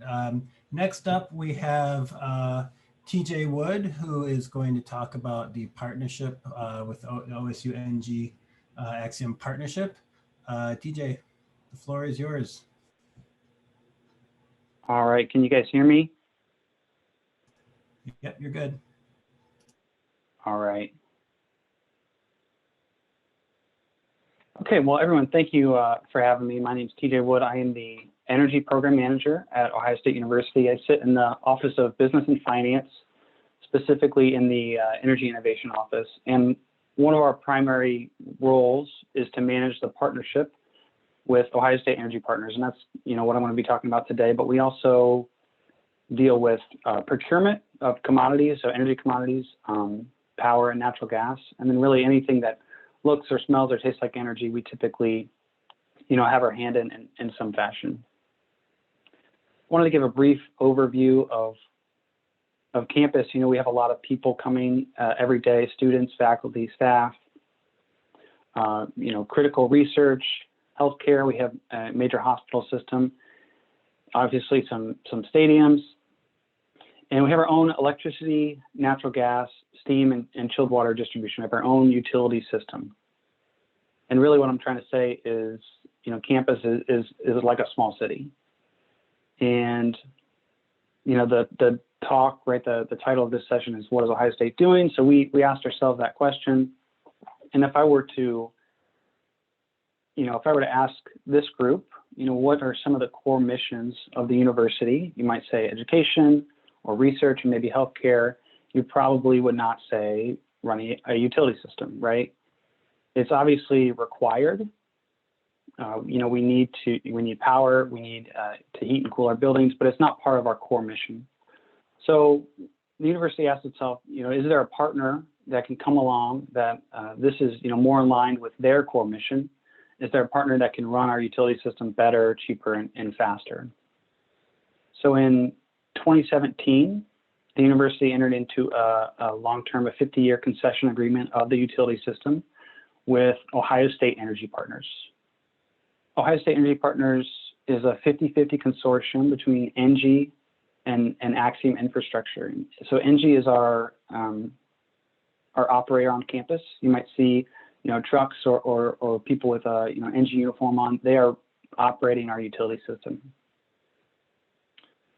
The concession, there was an upfront, a considerable upfront payment to the university at the time of the concession agreement, and it includes, the concession includes operating and maintaining the utility system, capital improvements on the system, and then this energy efficiency goal to increase campus efficiency by 25% in 10 years. And I'm going to kind of go into more detail of all those things. So there's been a lot, whenever I talk to some people around campus, there's a lot of misconceptions about the partnership, the concession agreement. So I kind of wanted to go over what's included and what's not included. So what's included? It's Columbus campus, and that's exactly what it sounds like. It does not include any of the regional campuses throughout the state. It does not include some of the outlying facilities around central Ohio. It's just Columbus campus. It's operating, maintaining, and improving the utility system. So what is the utility system? The utility system includes the substation where we receive power from the electric grid. It includes McCracken where we produce steam. It includes chiller plants where we produce chilled water, and then the distribution all the way up to the delivery point, so which is essentially the building wall. It does not include the energy systems inside of the building. So, anything that's inside of the academic, the medical center buildings, it does not include those energy systems. Like I said, it includes this energy efficiency goal, which is a major part of the deal. And last thing I wanted to say was it does not include commodity sales. So we don't buy power, we don't buy natural gas from Ohio State Energy Partners. We still procure our own commodities. So again, just want to focus again on just this comprehensive idea. So the utility concession rate, operate and maintain. On the right here, this energy efficiency goal. And what I'm about to talk about are the capital improvements, which is a big part of the deal. So we break those capital improvement projects into 3 buckets: life cycle, expansion, and energy conservation measures, or ECMs. But, really I want to emphasize that, we want one partner sort of doing all of these things, because, how we operate and maintain the system, how we expand the system, those are all going to affect our energy efficiency goal. They're all going to affect the cost and the efficiency and our carbon footprint for the campus. So really quickly, life cycle, it's keeping the lights on, it's repairing. So the biggest, one of the bigger projects that happened a couple of years ago was repairing the steam and tunnel system. You might have been on the oval at that time and seen the oval torn up. So it also includes things like upgrading controls. Any safety and regulatory compliance projects kind of fall into this life cycle bucket. So expansion. This is exactly what it sounds like: expanding utilities to new facilities. So the campus, the university is constantly expanding, and there's a lot of questions that can be asked, or decisions that need to be made. There's a lot of coordination that has to happen between our energy partner and our design and construction group. So some of the questions might be: this new facility, should we connect it to district heating and cooling systems, or should we should the building have its own boilers or chillers? That's going to affect the initial upfront cost of the project. It's going to affect the long-term operating cost to the university, and it's going to affect our efficiency goal, our energy efficiency goal, and our carbon footprint as well. As we expand, we can ask ourselves, is now a good time to convert to heating hot water? So most of campus is heated with an older legacy steam system. We generate high pressure steam and heat buildings this way, but that's a outdated, less efficient technology than heating hot water. So there's been some cases where we've been able to make this conversion, and there's some other cases. So this last bullet on here is the combined heat and power plant. That's the largest project on the capital plan, and some of you may have heard of it.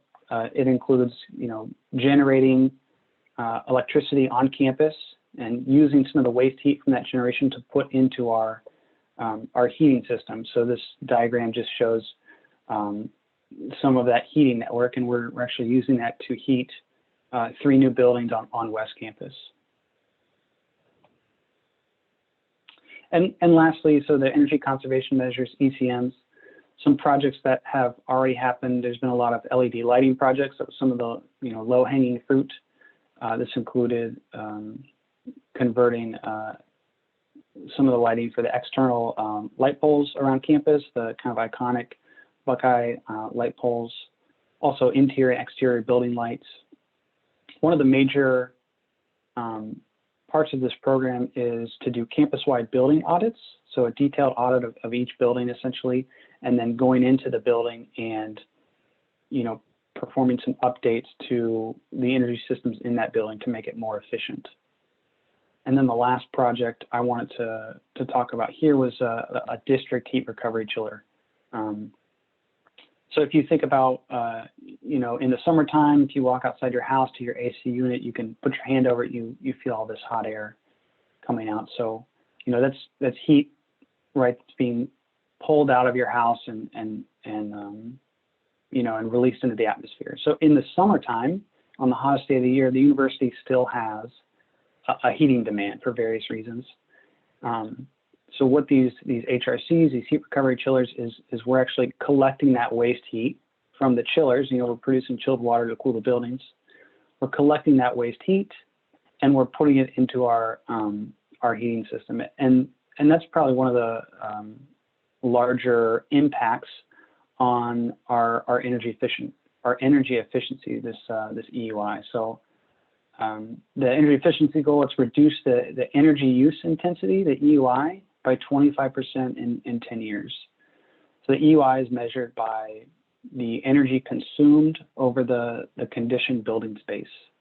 And at the end of the last fiscal year, we were at 10.6 reduction from our baseline, which is 2017. Some of that is due to impacts of COVID and shutting campus down. You know, our prediction is that it would have been maybe closer to 7 if that hadn't happened.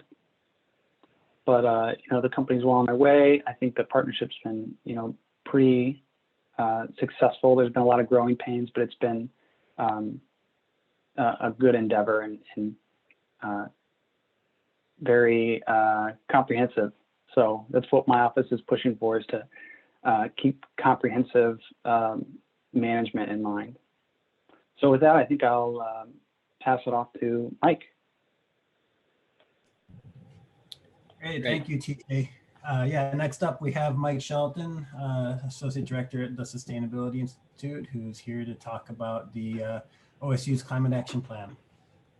Great, thanks, Jeff and TJ. I am not going to use slides, but in the chat, I will post a link to the university's Climate Action Plan that was published in April of 2020, and that we'll kind of focus on here in the next few minutes. I'll try to move through this relatively quickly so that we have time for questions at the end of this session. But for those who are not familiar with Ohio State's journey on climate neutrality, in 2008, we established a goal to become climate neutral by 2050 under the leadership of then President Gordon Gee. And that commitment was made without the university ever having done a greenhouse gas assessment of its own emissions. So we really had no idea what our footprint was on an annual basis, what the sources were, and really didn't have an outline of a plan to address those emissions moving forward. So over 2009, 2010, the university developed a protocol for reporting emissions, and in 2011 published its first climate action plan that outlined a number of pending and potential actions the university could take to address its emissions. And some of the successes that were outlined in that plan that we've accomplished are building a few regional chiller plants for higher efficiency cooling, building and expanding geothermal heating on campus, establishing a sustainable building policy for construction on campus, and then some of the transportation strategies that were enumerated in the Climate Action Plan have gone into effect, such as employee transit and near campus living incentives for employees there. Additional successes have occurred that were not really contemplated in that 2011 Climate Action Plan, including most notably the university's investment in wind power for electricity purchase. It's a wind farm in Northwest Ohio named Blue Creek that the university generates about 15 to 20% of its purchased electricity annually from that location, which ranks Ohio State currently, as of yesterday, 14th in US EPA's Green Power Higher Education rankings for green power purchase. Last year, it was about 17% of our total electricity usage accounted from that wind farm. We've also expanded low carbon transportation activities, including establishing a CNG fueling station on our campus. It's there on West Campus in Columbus. And we actually partner with the city of Columbus and I think city of Upper Arlington, so that some of their vehicles can take advantage of those lower emission vehicle options by using CNG instead of heavy duty diesel, which has really been good for converting our bus fleet, our on-campus bus fleet, from diesel to CNG to help address some of those emissions. And we've also expanded our EV charging infrastructure. Obviously, in 2011, electric vehicles weren't really that much of an option, but now we have a network across the Columbus campus and have started expanding charging station infrastructure into our regional campuses as well. And then finally, again, as TJ discussed, the university has entered into the Comprehensive Energy Management Partnership, which has really been a boon for the university's building energy efficiency efforts, much more so than what was contemplated in the 2011 CAP. So you add all that up together, and between that 2011 Climate Action Plan published date and 2019, we actually reduced our emissions by a little over 15%, while at the same time increasing our built space on campus by almost 11%. So we really got more efficient with building our buildings, and then of course diversified our energy fuel mix, particularly with that wind energy purchase. So with the 2011 Climate Action Plan, obviously that was getting a little out of date, and we endeavored to publish an updated plan that would move us towards actions over the next decade with 2030 in mind, and really getting as many emissions down as we can by that date. So that again was published in April of 2020. I've linked to it, and a lot of this information is contained in there in more detail. But where we're at right now is a little bit more difficult to say than might seem, just because of the pandemic implications upon campus operations. So, for example, our carbon footprint in 2019 was about 620,000 metric tons of carbon dioxide equivalents. In fiscal year 20, the one that is just most recently passed, we were down 23% to 477,000 metric tons of carbon dioxide emissions. That is a dramatic drop off. So clearly that's an anomaly driven by the pandemic. Those anomalies will continue into this fiscal year. And the way we're looking now is almost certainly will trail into fiscal 22 as well. So where we're at right now, I like to just basically refer back to our fiscal 19 numbers that are in the 2020 Climate Action Plan, just because we know that those were not affected by the pandemic. At the same time, of course, the university is implementing actions to reduce our emissions in the interim. So hopefully when we get back to full operations, we're not going to bounce back to another 620,000 metric ton level that we were in fiscal 19. But the Climate Action Plan does outline a series of actions that, if accomplished by 2030, would address about 55% of our FY19 emissions. So a pretty significant portion, and a little ahead of the IPCC recommendations of 45% by 2030, though those could certainly change as conditions around the globe change as well. Our carbon footprint encapsulates all three scopes, scope 1, 2, and 3, for those familiar with that terminology. For those not, basically scope 1 emissions are what we generate on site, primarily natural gas for heating, and a small percentage for our fleet vehicles. Scope 2 includes the amount of electricity emissions that are generated from our purchases.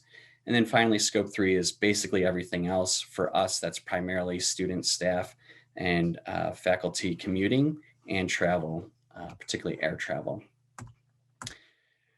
The Climate Action Plan outlines 12 different recommendations. I'll highlight a couple and then go a little bit deeper on where we need to go with some of those recommendations. But the first recommendation was to establish an updated green build and energy policy.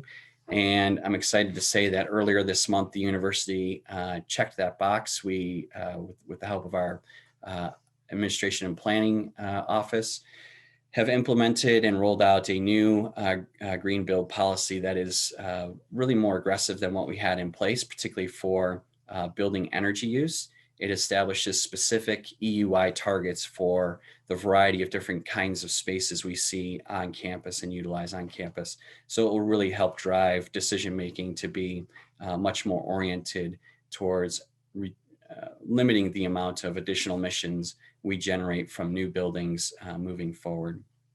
So that will help us avoid the unnecessary creation of new emissions moving forward.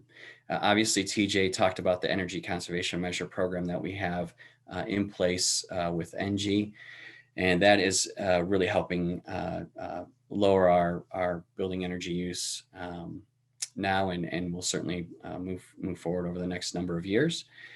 And then from our office's standpoint, we have started to, and certainly I think Dave in particular, have done some investigation and funding support for looking at alternative fuel sources around green hydrogen and biogas as a fuel replacement for natural gas, which we obviously currently use for heating purposes and would continue to do so if a combined heat and power plant facility is built for the Columbus campus.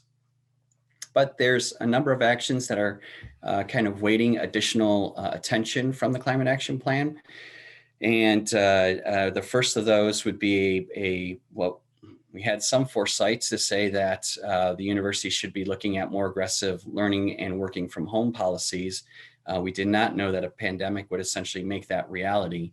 So now we are trying to look at and engage with our university human resources folks to determine how we can learn from this pandemic experience and put in place long-term policies that will allow us to retain some of the carbon footprint savings that we've had over the past year or so by reduced commuting to campus. This is a big part of our footprint, 16% in total from commuting. And it's very difficult for the university to control since it's obviously 100,000 individuals making their decisions how to get to campus on a daily basis. We're also looking at expanding campus-based solar energy investments. We have 2 rooftop arrays in development currently for the Columbus campus. Those would generate about 1.5 or so megawatts of new electricity generation, which would be significant for Ohio State since we don't really have a lot of solar energy capacity, generation capacity currently. But also our regional campuses are adding solar, including Marion, and I think our newer campus is looking at potential as well. This is going to continues to be a challenge financially in terms of achieving parity on an electricity cost, but there might be some opportunities to leverage building capacity here to the academic mission of the university for being a teaching and a research facility as well. And then a couple others that I just want to touch on is renewable energy procurement. Again, this is in TJ's courts in terms of how we procure energy and electricity to the university. But certainly one thing I think that we are proud of that TJ's office has done is that all of the non-Columbus campus electricity purchase is now carbon neutral. They were able to negotiate a purchase that all of the electricity purchased for the university's offices and operations outside of the Columbus campus are now offset by renewable energy credits. So that was a nice step forward for us. And then, we're going to continue to look at a similar structure or purchasing more renewables moving forward once a combined heat and power plant is in place for the gap that we would still be purchasing from the grid. We do need to develop a university air travel offset program. That's a 9% of our emissions, so it's no small chunk, but we are having some difficulty right now right-sizing the program since there isn't active travel occurring. We can look at obviously what we've done in the past, but it's hard to say whether that will be the same level of travel that we'll see moving forward. So there are some nice models at other universities that we've been looking at and considering for an Ohio State-centric program. And then finally, one thing I want to touch on is that we are starting to look at where we could set up pilots on campus at university lands to look at soil carbon sequestration projects by utilizing the university's own properties. So all of that is kind of in motion, and hopefully that didn't take too long, but I will stop there so that all the panelists have an opportunity for Q&A. Great, thanks, Mike and TJ and Diane. We have a few questions. One, you already partially addressed, Mike, about PV at Ohio State. You mentioned that we have 1.5 megawatts going in or planned already, in addition to what's on top of RPAC. Is that correct? That's correct. And the RPAC display is very minimal. It's, TJ, you might know offhand, but something like 110 kilowatts or something like that. Yeah. Yeah, it's pretty small. I think actually Okay. the most significant PV installation we have is at the Marion campus on their science and engineering building. And where is that megawatt and a half going in? That's you said it's in. Sure, yeah, it's primarily two buildings, one on an existing building, the Woody Hayes Athletic Center, and which is on Olentangy River Road and should be visible from the road and a nice display there. But then also on top of the EAIC, the Energy Advancement Innovation Center, which is currently being built at the corner of Kenny and Lane. Okay. And how about what about the prospects of putting solar PV on existing rooftops? Yeah, I think when the and TJ may know the more intimate details about this than I do, but when we were looking at housing the array that is currently on the RPAC, that was actually donated by AEP, and we had difficulty finding an appropriate roof that had all the characteristics we needed, particularly roof strength. Not a lot of obstructions on the roof, such as boilers or chillers or other equipment that tend to be on our roofs, and then could also be oriented in a way that could attract southern-facing sunlight.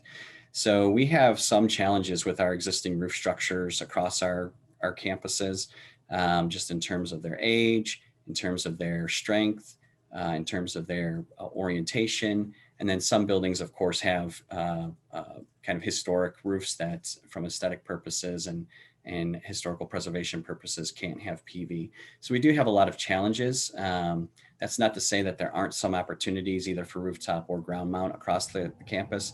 The real challenge is going to be systems that have a positive ROI associated with them in terms of the pricing that we purchase electricity for and the cost of installing the unit and what you get back over the term of the array.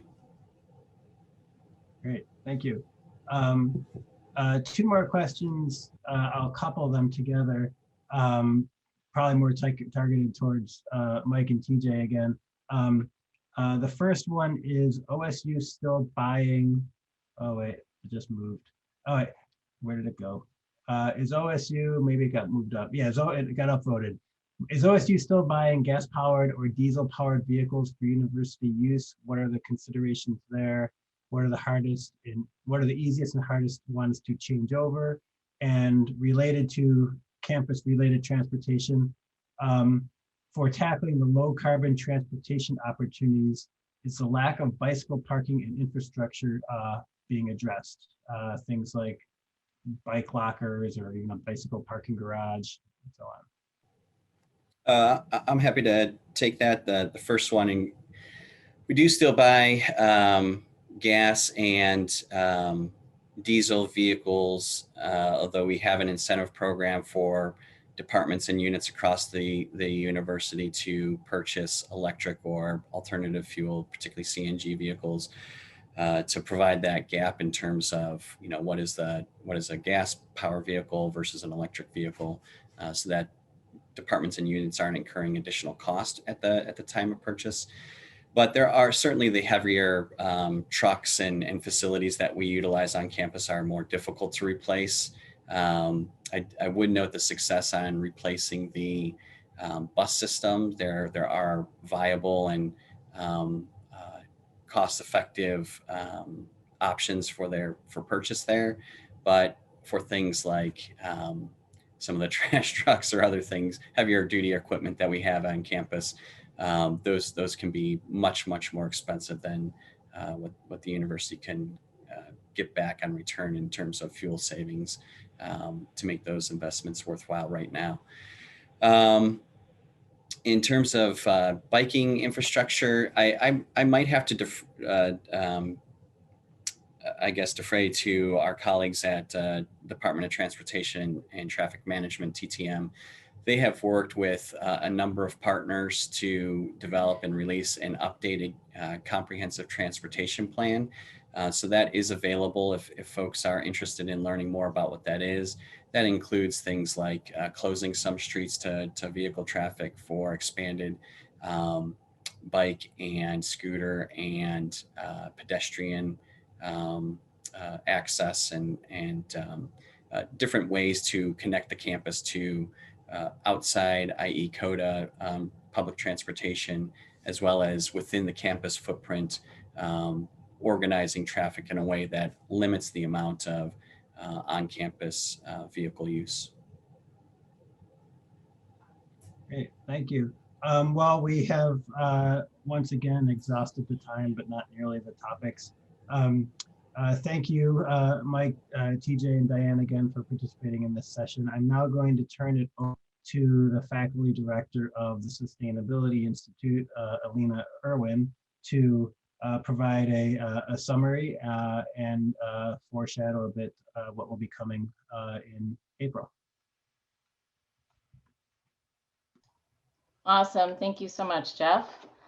Thank you to the panelists, to Diane, to Mike, to TJ just now, and to all of our panelists, as well as all of our keynote speakers who just have done a fantastic job of stimulating and providing a range of perspectives, expertise, and ideas on the many dimensions that are relevant for sustainable energy and the decarbonization and transition that we are undergoing and continue to face. So I'm Alina Irwin. I'm the faculty director for the Sustainability Institute. Together with Kate Barter, I co-direct the Institute. I'm here to close out the program, and I promise I will let you go in just a few minutes. I just wanted to give you a sense of what's next and make sure that we're inviting your participation in that. So to that point, this symposium really was intended to be a beginning and not an end. And we really intended as a way to lay the foundation and be inclusive of the many different topics, disciplines, viewpoints that are relevant for, as I said, this sustainable energy transition. And if you're feeling like me, you might be feeling like, well, you didn't really get enough, like you wanted more discussion and more ability to dig in and understand, ask questions, debate. Maybe you're feeling we've only just scratched the surface. And I think that's all of those things would be true.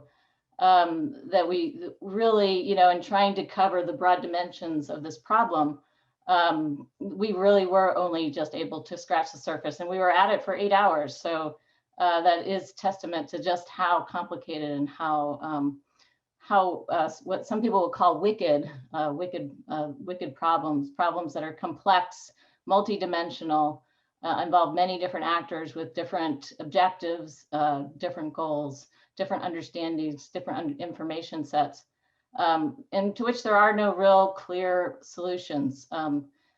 Many of our speakers emphasize the fact that there are trade-offs across many different energy technologies, resources, and impacts. That said, we did name the symposium decarbonization, and so it does point to the primary emphasis on the goal of decarbonizing our energy systems. And that is absolutely of the utmost importance. So, the other thing I wanted to say is that I would venture that many of us knew a lot about some of these topics, but probably not all of us had the in-depth knowledge to know everything that was said. And so I really hope that you walk away with having learned some good things that you didn't know before, or at least challenged to think about things perhaps in a somewhat different way. That challenges you maybe to check assumptions, to want to go read or learn more. And it really, I think, does also point to the need for our collaboration and the need for collective knowledge and sharing and building that knowledge together in order to really try to understand these questions and problems from a holistic point of view. And really, it's fostering this kind of interdisciplinary understanding and collaboration that is so essential to make progress. And it's exactly the kind of role that SI, the Sustainability Institute, seeks to play here at OSU, as well as with our partners locally and globally. So towards that end, as I said, this is really a beginning. We will be following up, and you can expect to see next week some requests to provide feedback to how this went, the topics, the talks, the discussion, of the past 2 days, and importantly, not just that, but also your ideas and your interests going forward, so that we can have a good idea of what we here at Ohio State at the Sustainability Institute, working with our many partners internally and externally, can do to help support and foster the efforts that we all jointly have an interest in and a passion for. So there are a few events that I wanted to just highlight quickly.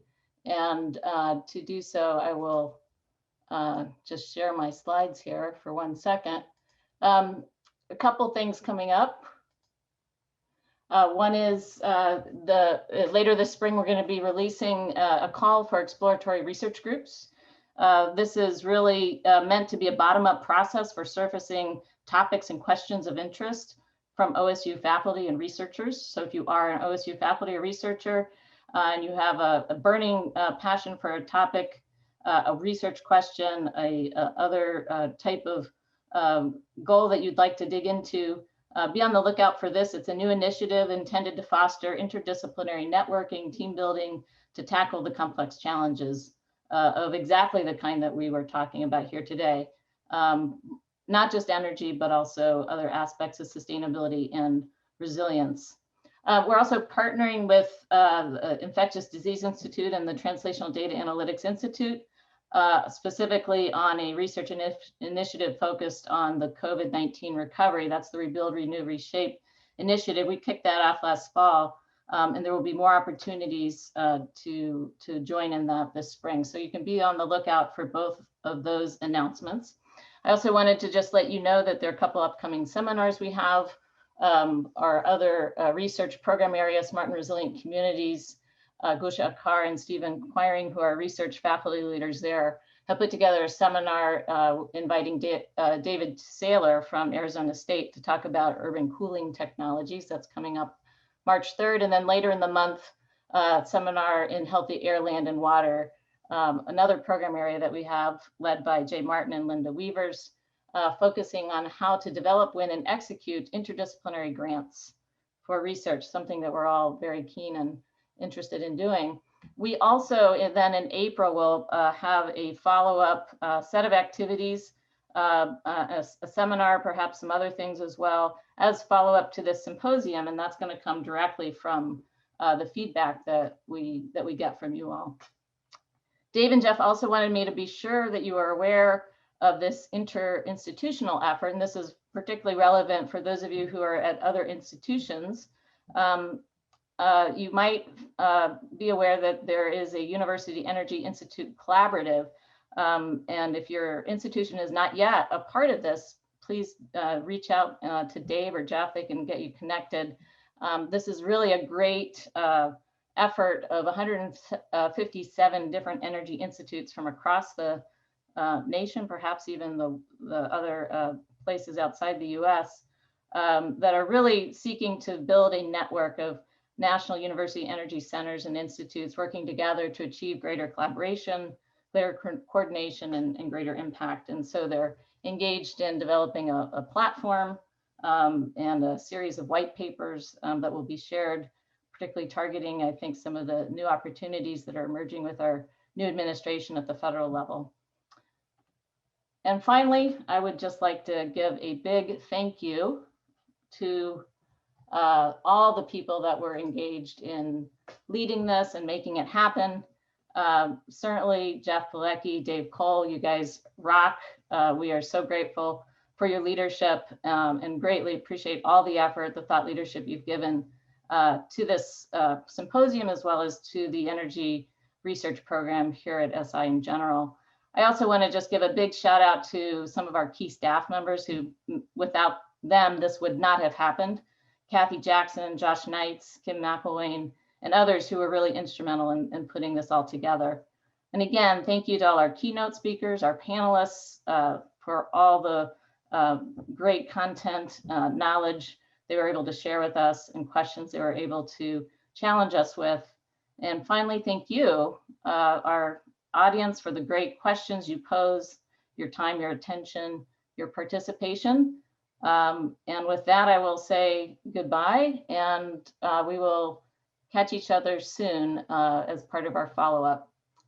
Jeff or Dave, is there anything else that you would like me to say?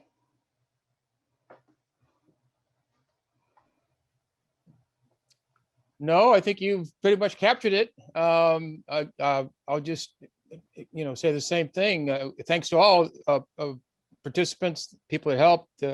Jeff's leadership was just, I think, a really positive event, and I'm glad we could kind of pull it off in these tough times of COVID. And yeah, we're looking forward to the input and our engineered April in terms of seminars or panels to kind of keep the conversation going. I think that's the important part, and that important feedback that we get.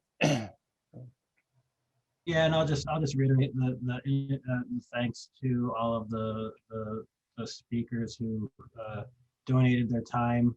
Some of whom were donating their time in between teaching classes and wedged in under a what turned out to be a pretty strictly scheduled and orchestrated event. So we thank all of you, and as well as all the people who've joined and asked a lot of really good questions that not only illuminate assumptions, but also push forward all of us on what we need to do. And finally, Gina, Kim, Josh, Kathy, all the people behind the scenes did an amazing job of orchestrating this without us really knowing that they were orchestrating it. So that was perfect. And thanks to you, Kate, and you, Alina, and Kate, for entrusting Dave and I with with these roles. It's been fun. Yeah, Been great. Thank you guys so much, and we'll see everyone later. Thank you.